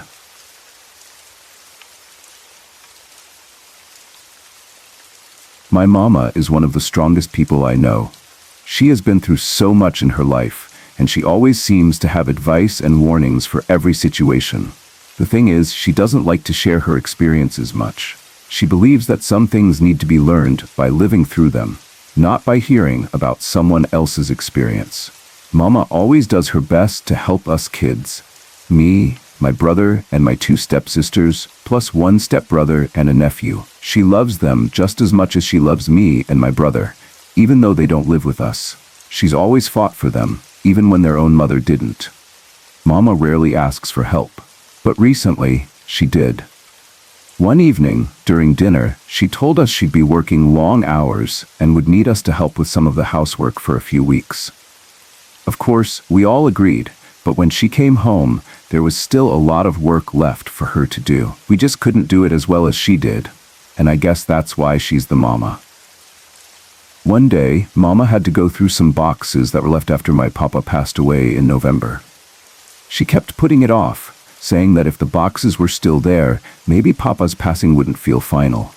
She told us to go to the family room to watch TV, which was strange because she usually preferred us to read or play games. I needed something from her room, so I went to her door. When I looked in, I saw her sitting on the bed, a box on her left side, and crying. That scared me. Mama never cries. I knew she had been through a lot with Papa's death, especially since she had been holding his hand when he passed and fainted when the men came to take him. I stayed where I was, not knowing what to do. Then I saw something strange. Mama tilted her head and whispered, "What?" At the same moment, the right side of her bed seemed to sink in. I heard her say, "I need help. I can't do this alone." She sat there for a while, talking to someone I couldn't see. After a few moments, she took a deep breath, like she always tells us to do when we need to calm down, wiped away her tears, smiled, and said, "Thank you, I needed you," before putting the box away. I quickly ran away from the door. I didn't want her to know I'd seen anything. I think she hears and sees things from the other side, and gets help when she needs it. I just wish she'd tell me who it is. Brian was the son of my godmother, and even though we weren't related by blood, we always considered each other cousins. He was 3 years younger than me, and one of the most amazing people I've ever met. I was 21 years old in the late 1980s, visiting my younger sister, who was attending Salem State College. It was the weekend before Thanksgiving, when my mom called to give us the devastating news. Brian had been killed in a terrible car accident in Virginia. He was only 18. I was in shock and devastated. He was the first person my age I had ever known to pass away. During that Thanksgiving week, I would leave work on my lunch break and go to a nearby church to pray or just gather my thoughts. One day, I asked Brian to ask God for a little snow for Christmas, as we were all hoping for the first snowfall of the year, and it had been an unusually dry season. I didn't think much of it and tried to move on with my life, even though I was still grieving his loss. A few weeks before Christmas, I was driving home from a babysitting job and thinking about Brian. I cried the whole way home, and when I reached the top of the driveway where our house sat on a hill, I cried even more. Then something caught my eye. Snowflakes were falling on my windshield, melting quickly. I stopped crying and watched them for a moment. I remembered my request from the church, but didn't think too much about it at the time. That is, until I got out of the car. I looked up at the sky and was shocked to see a perfectly clear night with 1,000,000 stars shining brightly. There were no clouds, yet snowflakes were still falling. I stood there, confused, trying to understand what I was seeing. Just then, my mom drove up the driveway and asked what I was doing. I told her about the snowflakes, but she didn't say much. I wasn't sure if she believed me, but I didn't push it. We went inside, and I started crying again. Then, from upstairs, I heard my dad calling for either me or my mom to come up quickly. I ran up to their bedroom, and to my surprise, I found my dad kneeling by the window, staring out. "Come here. You have to see this," he said, and I felt a sudden sense of fear. I knelt beside him and he pointed out the window to the sky. "Keep watching the sky," he said. Seconds later, a glowing green chunk dropped from the sky and burned out before it hit the ground. We were watching a meteor shower. Following that, we saw several shooting stars. I'm not sure if this was connected to the snowflakes on my windshield, but I felt an overwhelming sense that some greater power, God or something else, understood my grief and that I wasn't alone. It was a powerful feeling that left me shaken. The following summer, my family went on our usual vacation to the Maine coast. This was a trip Brian had always joined us on, and I dreaded it because of the hole his death had left in my life. While I was there, I visited a tarot card reader. During the session, she suddenly stopped and asked if I had recently lost a brother or cousin in a car accident. I asked her how she knew, and she said Brian had been coming up in the cards. I started crying uncontrollably. She told me Brian didn't want me to be sad anymore, that he was okay, and I needed to stop crying. It was an overwhelming moment. A few weeks later, I dreamt of Brian. In the dream, he asked why I was still crying. I told him it was because I would never see him again. He looked at me as if to say, "You know better than that," and then he had to leave. On the morning of my wedding in April 2006, I felt Brian's presence near me. I took this as a sign that he was happy for me and approved of who I was marrying. When I told my godmother that I had felt him near, she said she had felt his presence as well. A few weeks ago, while looking through the garage for pictures to include in my story, The Spirits of Goodale Cemetery, I came across an old photo taken during one of our vacations on the Maine coast. It was a picture of me, my sisters, and Brian, along with other kids we met on vacation. It was our last day, and someone had the idea to make a human pyramid for the photo. Brian, being the lightest, was at the top. In the picture, you can see Brian's sun-bleached hair blowing in the breeze and one of his hands raised up toward the sky. This is how I will always remember him, smiling and carefree. Rest in peace, my friend. My paternal grandfather was as tough and stubborn as they come, but he was also fiercely loyal to his family and friends. He built the house my dad was born and raised in, worked with heavy machinery, and always had grease under his nails. He drove a 1966 Chevelle, which was the envy of all my high school friends. He kept driving it right up until he passed away in 1999. Grandpa never took any nonsense from anyone, and if you started an argument with him, you'd most likely lose. He was a hard man, and very few people crossed him. Even into my 30s, he'd hand me a dollar bill with a wink, telling me not to spend it all in one place. In his book, you were either a dumbass or a smart-ass, and both terms were used interchangeably, almost like part of his everyday vocabulary. I remember a visit from him in the 1980s when I was about 16 or 17. The 80s were all about big hair, and I had just spent a solid half hour in the bathroom with Aqua Net hairspray, trying to perfect that gravity-defying look that every teen girl was rocking at the time.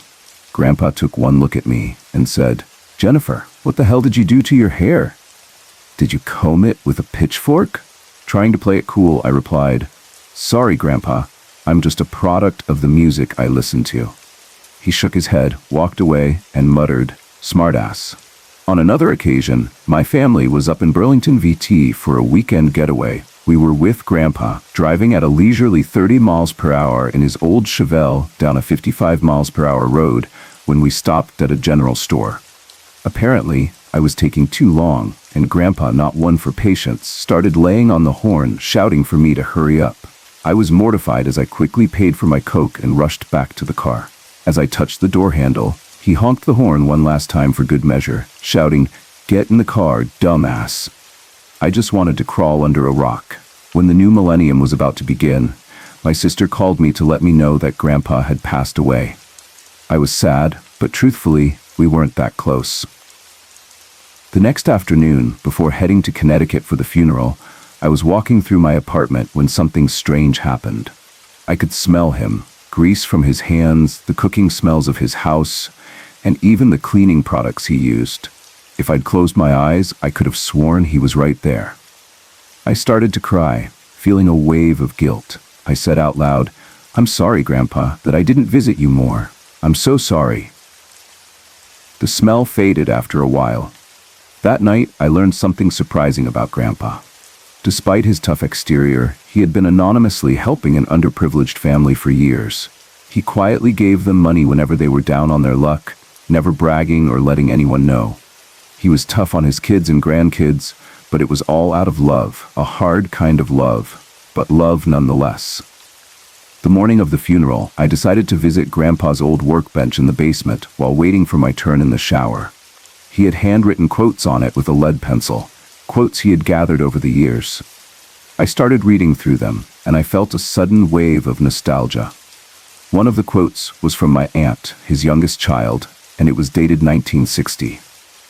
As I continued reading, reflecting on the hidden parts of his life I just learned about, something unexpected happened. A block of wood fell off the workbench and landed right on my foot. Man, did that hurt. As I rubbed my foot, I noticed a quote that had been hidden by the block of wood.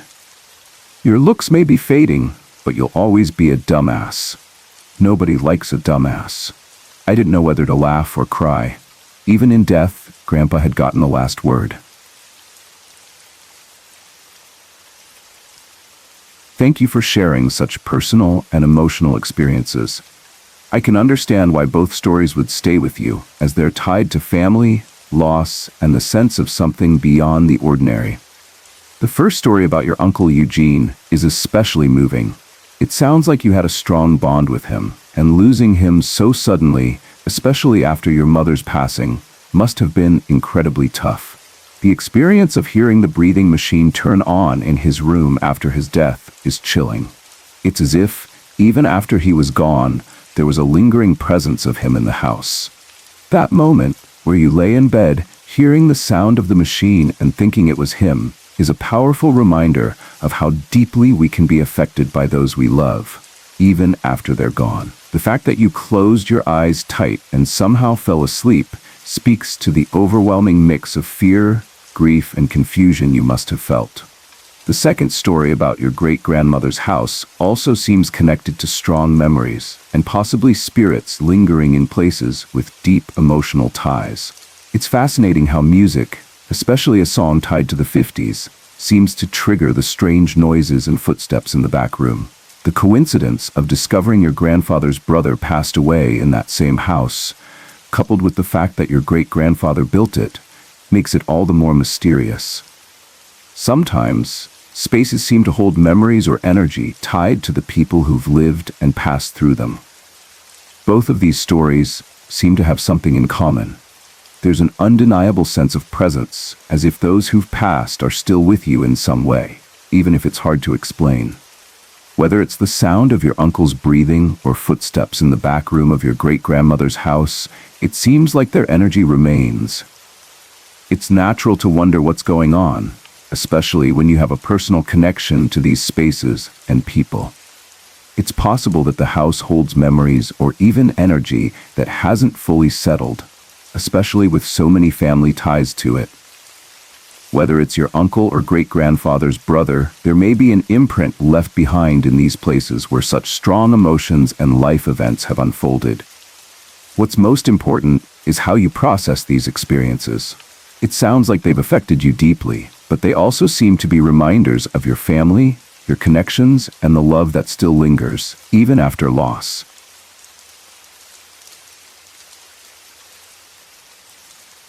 When I was 14, my family lived in a small town called Homestead, Florida, and my grandmother lived in a trailer a few miles away. When my father got a job in Fort Lauderdale, we sold the house and my grandmother's trailer and moved to a new home in Hollywood, Florida. As I was getting older, I got a new waterbed, and my old bunk bed was taken apart and made into 2 separate beds. These beds were placed in my grandmother's old room, and she slept on one of them. Grandma was always a very psychic person.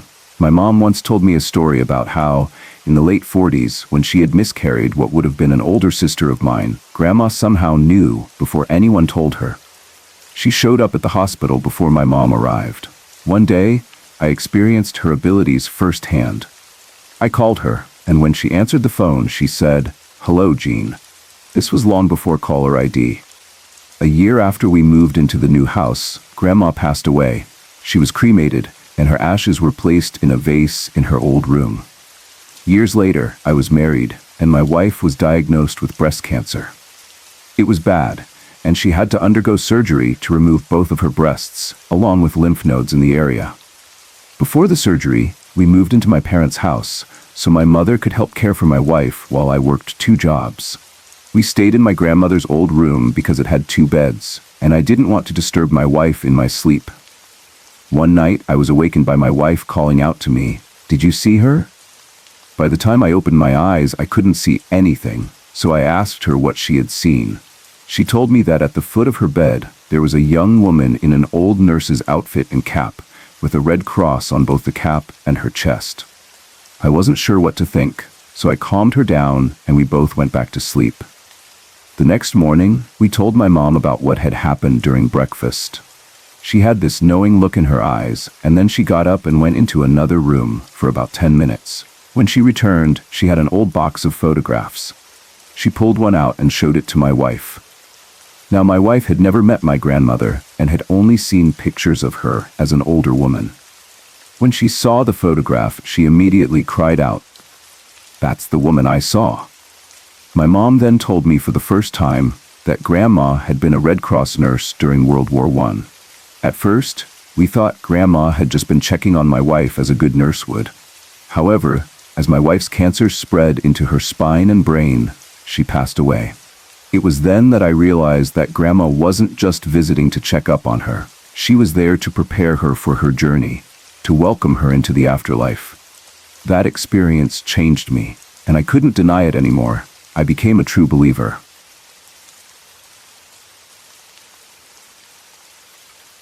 It was late August of 2007, and my now fiancé and I were living about an hour away from each other, so every chance I had to spend a night with him, I would take. He told me he'd be watching one of his co-workers' homes for the week since his friend was going on vacation, and the friend had some animals that needed daily care. I was invited to spend the week there, and of course, I accepted. The first day was uneventful. We chilled in the trailer, watched TV, had a few beers, and everything was fine. As the evening came, it was time to go to bed. Jamie wasn't tired, but I was exhausted, so I told him I was going to bed whether he joined me or not. I went into the bedroom, and as soon as I closed the door, I got this strange feeling, like someone was watching me. The trailer was in a bad neighborhood, so I asked Jamie to set the alarm and check the windows. Once that was done, I felt a little better, but still uneasy. I laid down, trying to fall asleep, when suddenly, the cat jumped onto the bed. Now wide awake, I turned on the TV to try to bore myself to sleep. About 5 minutes later, the bed started shaking violently. I was stunned, unable to speak. Jamie shouted from the other room, telling me to stop messing around. This wasn't our place, and he didn't want me to accidentally break anything. The cat had dug her claws into my shoulder and huddled close to my neck, shaking. It finally hit me that this was real, so I yelled for Jamie to come in. That's when I heard a voice, clear as day, saying, "He is fine here, but you need to go. When he gets to the door, he will see nothing." I was in shock. As soon as Jamie touched the doorknob, you know, the little jiggling noise it makes, the bed stopped shaking. I wasn't scared, just completely amazed. Then Jamie called out, "Was someone else in here with you?" I heard another voice. The TV volume was all the way down, by the way. I explained what had happened, and to my surprise, he believed me. The cat was trembling like crazy, and I took that as proof that something real had happened. After that, Jamie stayed in the room with me while I slept. The next night, the same thing happened again. Same details. This time, though, instead of calling out for Jamie, I spoke to the presence, saying, "Why don't you want me here? I'm a friend of Jordan's, the homeowner. I'm just here to make sure this place doesn't get broken into. You should be the one to go. It's time to move on." I immediately felt the sensation of someone sitting next to me, staring at me. I turned to look at the cat, who was now hissing at something, and that's when I saw her, in the mirror. Most people would have been out the door at this point, but I stayed. She looked directly at me with a cold, hardened expression, as if she was angry that I was there. Then she smiled and pointed. I followed her finger and saw she was pointing at a picture of Jordan with a woman. When I looked back, she was gone. I got up and went to the picture to see what she'd pointed at. It was a photo of Jordan and his mother. I suddenly realized I had just been visited by his mom, who had passed away about a year earlier. Jordan had been deeply depressed after her death. I never told Jamie what happened because I didn't want to upset him. Instead, I just told Jordan that he had a guardian angel watching over him, someone who loved and protected him more than he would ever know.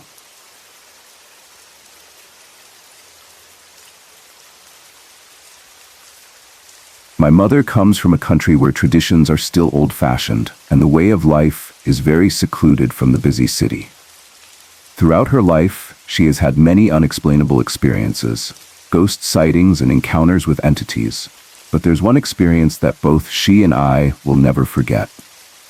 My father wasn't a good man. My mother has more painful memories of him than anything else. I don't remember him much because I only met him when I was about 8 years old. He was a stranger to me, a stranger who had caused my mother so much pain. When I was 10, he decided to take his own life in a violent way. After his death and during the time leading up to his funeral, I started noticing strange things happening. My mother, who should have been mourning, seemed more frightened than sad. I remember her telling one of my aunts about the plants on the back porch. My mother had a habit of leaving a glass of water out for the recently deceased, though I never understood the meaning behind it. She left the glass by her plants. The next morning, all the plants were torn apart, as though someone had ripped them out of the pots by hand, and the water had been spilled. My aunt later told my mother that she had heard a voice whisper in her ear, saying, "It's not worth it," while she sat at the dining table, mourning my father. Since the suicide, my mother seemed unnerved, and it wasn't until I was older that she opened up about many of the experiences she had gone through. For years, she believed my father's restless spirit haunted her. She often felt watched at night, and sometimes when she slept, she would smell men's cologne and feel like someone was lying beside her. But she never had the courage to turn around. When she took a bath, she would feel as though someone was outside, watching her through the window. One time, after taking a shower, she was crying and horrified. She told me that something had struck her across the back. When I looked, there was a red mark on her back, which almost looked like the shape of a letter. I was so shocked and confused that I didn't know what to say to her. My mother also told me that she knew when my father's ghost would visit her room. Every night, around the same time, she would hear a train in the distance. Shortly after, the smell of cigar smoke and cologne would fill the room. It pained me to see her so terrified. One night, I decided to stay awake. I heard the train from far off and went outside to speak to the man I had only met once in my life, but never called father. I asked him to leave, to find peace and bring my mother peace as well. As I said this, I felt a deep, overwhelming anger, a rage I couldn't explain. I begged him to rest. About a week later, I noticed a change in my mother. She was no longer afraid to be alone or go to sleep. I asked her if she was all right, and that's when she told me. One night, while she was sleeping, she heard my father's voice ask for her forgiveness. She woke up, looked around, and softly said, "I forgive you." It was then that she knew my father's soul had finally found peace.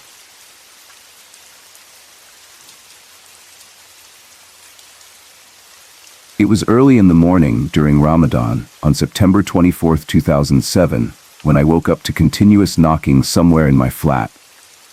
I immediately felt that it wasn't from a living person. When I became aware, the knocking suddenly stopped.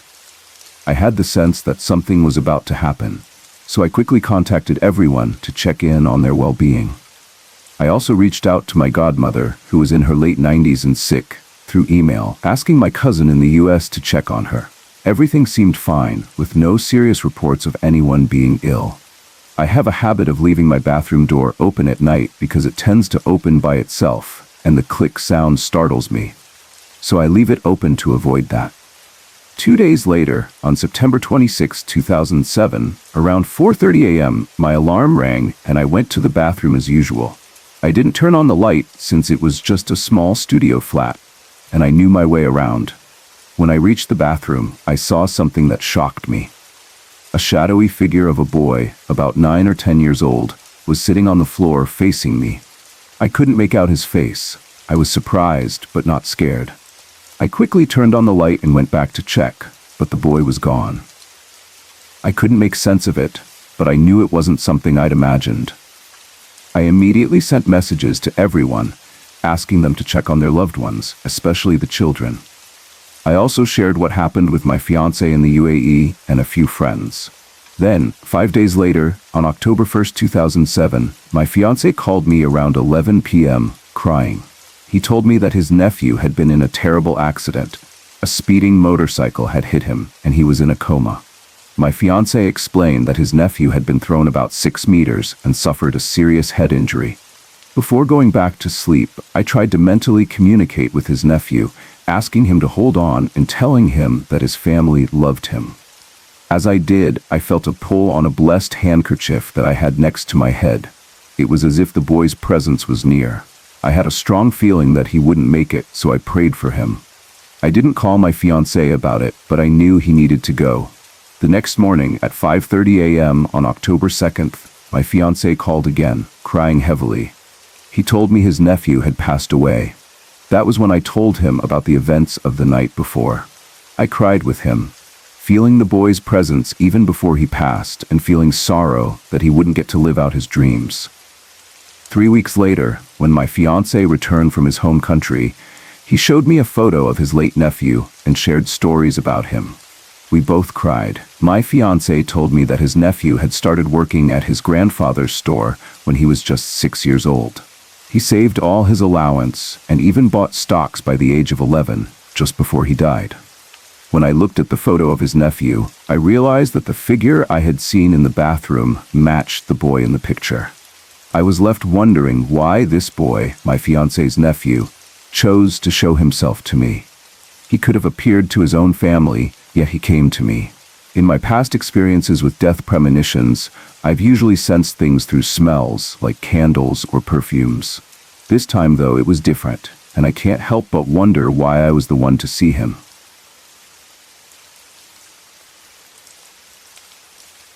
My grandpa was an incredible man, and we were always very close. He did everything he could to make life better, first for my mom and uncles, and later for me and my brother. When I was little, he would take me on long walks, and they always seemed to end with a trip to the park or an ice cream shop. We even had our own secret park, which was at the end of a dead-end street, surrounded by trees and bushes, and no one ever went there but us. As he got older, Grandpa couldn't go on long walks anymore due to bad knees and a sore back. So we spent hours together in his garage or basement, talking about everything. As you can probably tell, I loved him deeply.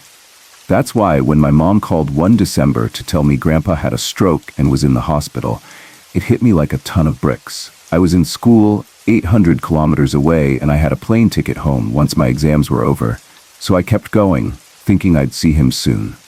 It was during my exam week, 3 weeks after Grandpa's stroke. He had lived longer than anyone expected, but he was paralyzed on one side and in a deep coma. It was Tuesday night. I had one exam the next day and was flying home on Thursday. I went to bed early that night, but I couldn't sleep. I kept thinking about Grandpa, and then I felt like he was with me. I started talking to him, telling him I loved him and missed him, and that I was saying goodbye. The next day, I took my exam, finished packing, and went out with friends. When I got back to my place, my parents called. Grandpa had passed away. The night before, my whole family had gathered in his room with his priest. The priest, Reverend Paula, said, "It's like he's waiting for something." And my mom, hearing this, said, "I told him Kate would be home on Thursday. Maybe he's waiting for her." After that, they spoke to him, telling him I was with him in spirit. It was then that I felt his presence in my room and said goodbye. In January, after the funeral and my return to school, I had a strange dream. It felt so real. I was at my grandparents' house on a summer day, smelling the flowers and feeling the sun on my skin. I was cleaning out Grandpa's truck, and there were people working in the yard. I looked up and saw Grandpa walking down the street. At first, I thought, but he's dead. Then I didn't care and tried to follow him, but someone in the yard stopped me, put a hand on my shoulder, and said, "It's not time. You can't follow him yet." I cried, but stayed where I was and watched him walk toward our secret park, disappearing behind the trees. That was the moment I truly accepted that Grandpa was gone. In March, things got harder. I was still trying to accept Grandpa's death when my aunt passed away. Another aunt got very sick, and a boy who lived down the hall from me took his own life. I felt overwhelmed. One day, as I was climbing the stairs to my place after school, I smelled something that reminded me of Grandpa's garage. It was strange, but comforting, and made me feel a little better. I didn't think much of it at the time. Later, when I was sitting at my desk in my room, I suddenly smelled Grandpa. It was a mix of his aftershave, soap, and just his familiar scent. I looked around, trying to figure out where it was coming from, but it was behind me and slightly to the right. I didn't feel scared at all. It felt like a comforting presence. Over the next few days, I would sometimes smell him again, and sometimes it felt like a hand was on my shoulder. At night, I'd hear slow, deep breathing from the other side of my room, as if someone was sleeping over there. Along with the smells, sounds, and touches, there was a strong sense of love and protection. I realized that Grandpa had come to help me through this tough time when I was so far away from my family. After about a week of these experiences, I felt stronger. I knew that Grandpa didn't need to stay with me anymore, and he should be at peace in heaven. So I said to him, "Grandpa, I love you and miss you, but I'll be all right. You don't have to stay anymore, and I'll see you again one day." As soon as I said this, I felt surrounded by love, like a warm hug. Then he was gone. I haven't felt Grandpa close to me since then. I miss him, but I know I'll see him again someday.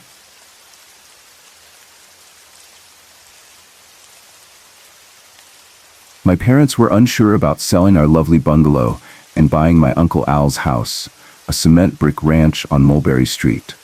The house had been in our family for years, and the family offered to sell it to us at a very low price.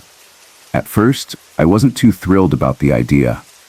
I'd always been a bit afraid of the place, thinking it might be haunted.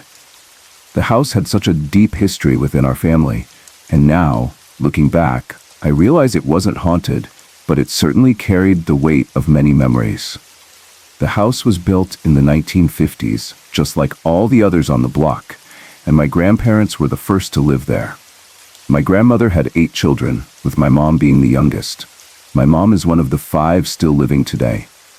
My grandfather passed away from cancer when my mom was 8, and she found him in bed, bruised and still alive.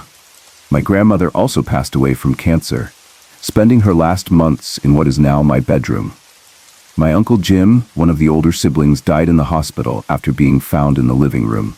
My Uncle Al, the last of my mother's siblings to pass, spent his final moments in that house before dying, shortly after my Uncle Dave passed away. My Uncle Dave and Uncle Al were very close. Our house was just one busy street away from Uncle Al's, and moving wouldn't be too hard or expensive. We would get more for our small house than we would pay for his, but we mostly just wanted to stay where we were. Then, one night, I had a strange dream. I was inside Uncle Al's house. Everything was dark, except for the computer room, which now had a bed, a dresser, luggage, and my parents who were talking. I was thirsty, so I went into the kitchen. That's when I heard a voice. "Is that you, Dave?" I froze. The voice was unmistakable. It was my Uncle Al. He had passed away, and the thought of seeing him again made me terrified. I stood still in the doorway of the living room, unable to move. There he was, sitting in his chair, his legs propped up, reading the newspaper with a pipe hanging from his mouth. I could even smell his tobacco. I didn't say a word. "Dave, is that you?" he repeated. I stayed there, motionless. I couldn't believe what I was seeing. The man who had been dead, buried far away in a tomb, was sitting there wearing dark blue jeans, white tennis shoes, a black t-shirt with a pocket for his pipe, glasses on his face, the paper in his hands, and the familiar chair he always sat in. I could have told him how much I missed him or that I loved him, but instead I stayed silent, hoping that it was just a dream, that I wasn't really seeing my dead uncle sitting there, still reading the paper and not looking up at me. I didn't think he knew it was me. Uncle Al was my favorite. We were very close. He spoiled me, and I loved him so much. We spent a lot of time together, talking in the backyard about everything, especially politics and playing with my Furby. But in that moment, He seemed to think I was Uncle Dave. Eventually, I gathered the courage to run out of the living room and into the computer room, trying to tell my parents about what I had just seen. But before I could say anything, I woke up, realizing it had all been a dream. I wasn't even in the right house. I stepped out of my room to get a glass of water and came face to face with my mom, who also seemed a little out of place. We just looked at each other. "I just had the strangest dream," I said. She stared at me for a moment, then said, "Me too. I had a dream about Al. He was sitting in his living room reading the paper. He wanted to know how I liked his house." We both just stood there, silent for a moment, realizing that we had shared the same dream.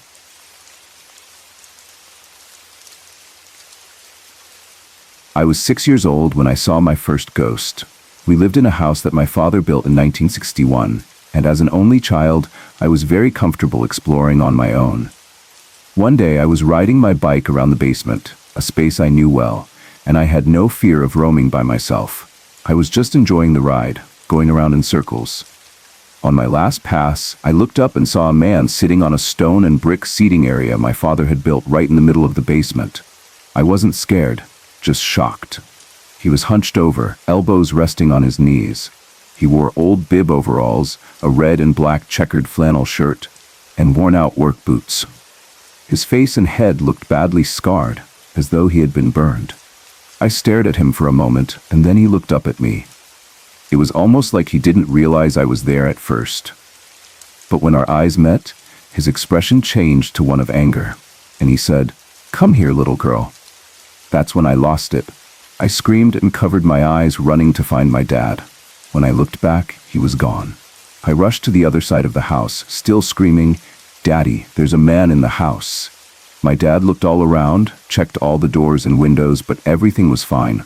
He told me it was just my imagination, and my mom agreed. But my grandmother, my mom's mother, was different. When I told her about the man, she listened carefully and then told me, "If you ever see him again, run. He is a bad man." I never questioned her, I just obeyed. Grandma's word was law to me, so I took it seriously. Years later, when I was about 17, my mother and I were going through my grandmother's things after her death. While cleaning, I found a photo of a man and woman in old farm clothing, possibly from the 1800s. I immediately recognized the man as the one I had seen in the basement when I was 6. I rushed to show my mom and said, "This is him. This is the man I saw when I was 6, and no one believed me except Grandma." My mom told me that the man in the photo was her grandfather, my great-great-grandfather. He was a very abusive man, and my grandmother never liked to talk about him. She went on to explain that both he and my great-great-grandmother had died in a fire at their house while their children were at school. My grandmother and her brother were sent to live with their aunt after that. It all made sense then. The man I saw had scars that looked like burns, and his angry presence matched the stories my mother had told me. It was eerie to think that the man I had seen in the basement was my great-great-grandfather, someone so full of anger and suffering from the past. I haven't seen him again since that day. But over the years, I've had more paranormal experiences, some that I enjoy and others that I'm less comfortable with. I don't always understand why I have these experiences, but I believe it's a gift. Even if I don't always know the reason behind it, I feel blessed in a way. And it's nice to have a space where people are actually interested in hearing about these experiences rather than being scared of them.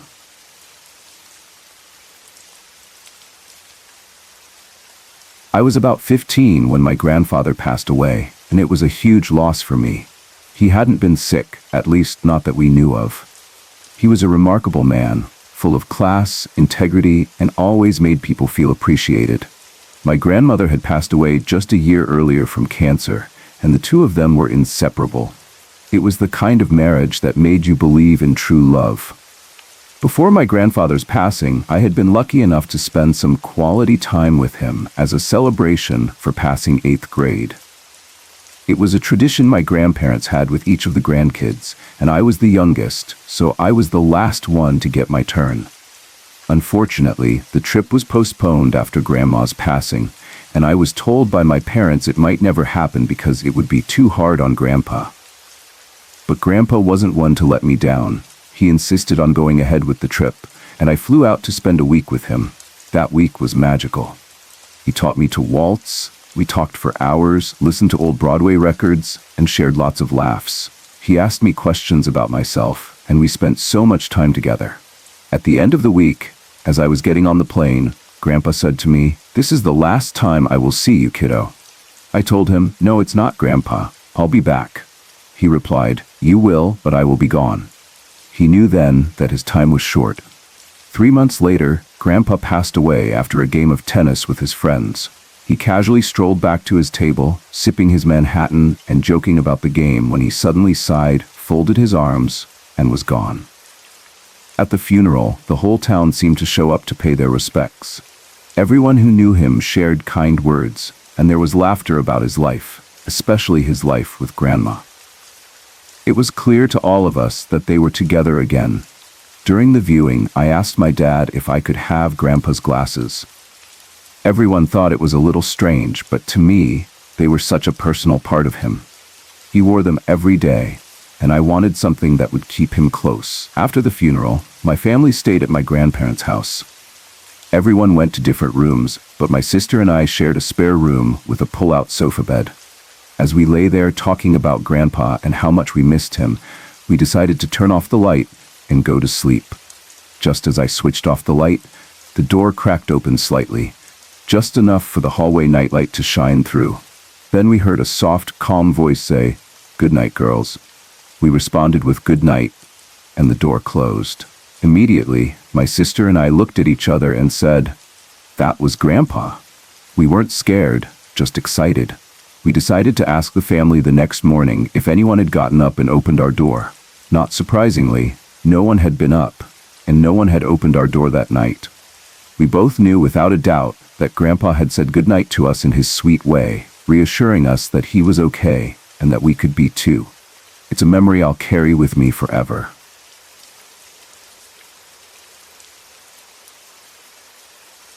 We lived in a house that was pretty creepy. Most houses in South Africa have only 3 bedrooms, so for a family of 5, it was hard to find the right place. This house had 3 bedrooms, but since my dad worked far away and only came home on weekends, I shared a bed with my mom. I was also going through a phase where I couldn't sleep alone. On weekends, I would share a bed with my older sister. A few years ago, my mom told me this story. One night, while she was sleeping, something woke her up. She felt someone leaning over the bed, watching her. She didn't move, but then she heard someone whisper, "Shh, she's waking up." My mom thought we were being robbed, so she stayed still and pretended to be asleep, hoping the intruder would just take what they wanted and leave. Then she heard the figure move to the other side of the room, toward the cupboard. She heard another voice say, "It's not here," followed by faint scratching sounds in the cupboard. After that, everything went silent. My mom lay still for a while and realized whatever had been in the room was gone. She opened her eyes, turned on her bedside lamp so she wouldn't wake me, and saw nothing. The cupboard was still locked and closed. She couldn't figure it out because she would have heard someone unlocking or locking it. The door to her room was also closed, and it was a sliding door, so you'd hear it if it was opened or closed, but she heard nothing. And since we lived in South Africa, all the windows had burglar bars, so no one could have come through the window. Another time, my mom was reading while I was already asleep. She suddenly heard a voice shout, "Ma," which is Afrikaans for mom. She thought it was either my brother or sister calling, so she answered, "Yes?" She then craned her neck to listen, as my sibling's room was far from hers. There was no answer. Then the voice called again, "Ma." She yelled back, "Yes?" but still got no response. She decided to go check on my brother and sister. When she went into their rooms, they were both fast asleep. She waited a while to see if either of them was talking in their sleep, but they were both peaceful and still. There were other strange occurrences too. Sometimes, after my mom would leave the kitchen to join the rest of us in the lounge, she'd return to find all the kitchen cupboards open. Since everyone else was in the lounge, no one could have opened them. My mom's room was next to the kitchen, so she would have heard if anyone had come in. Since we were renting the house, my mom asked the realtor about its history. She learned that a family had lived there with a little girl who had been seriously ill and had died. After hearing that, we didn't stay in the house much longer. Nothing happened to me while living there, but I always felt like someone was watching me. The attic window especially creeped me out. It always felt like someone was looking out at me. I made a point of not looking up at the house from the pool. Two of my cousins, who are very sensitive to spirits, refused to go inside the house. They would stay outside by the pool and even hold it until they could get to the bathroom elsewhere. My brother and sister, who were teenagers at the time, haven't told me if anything happened to them in that house.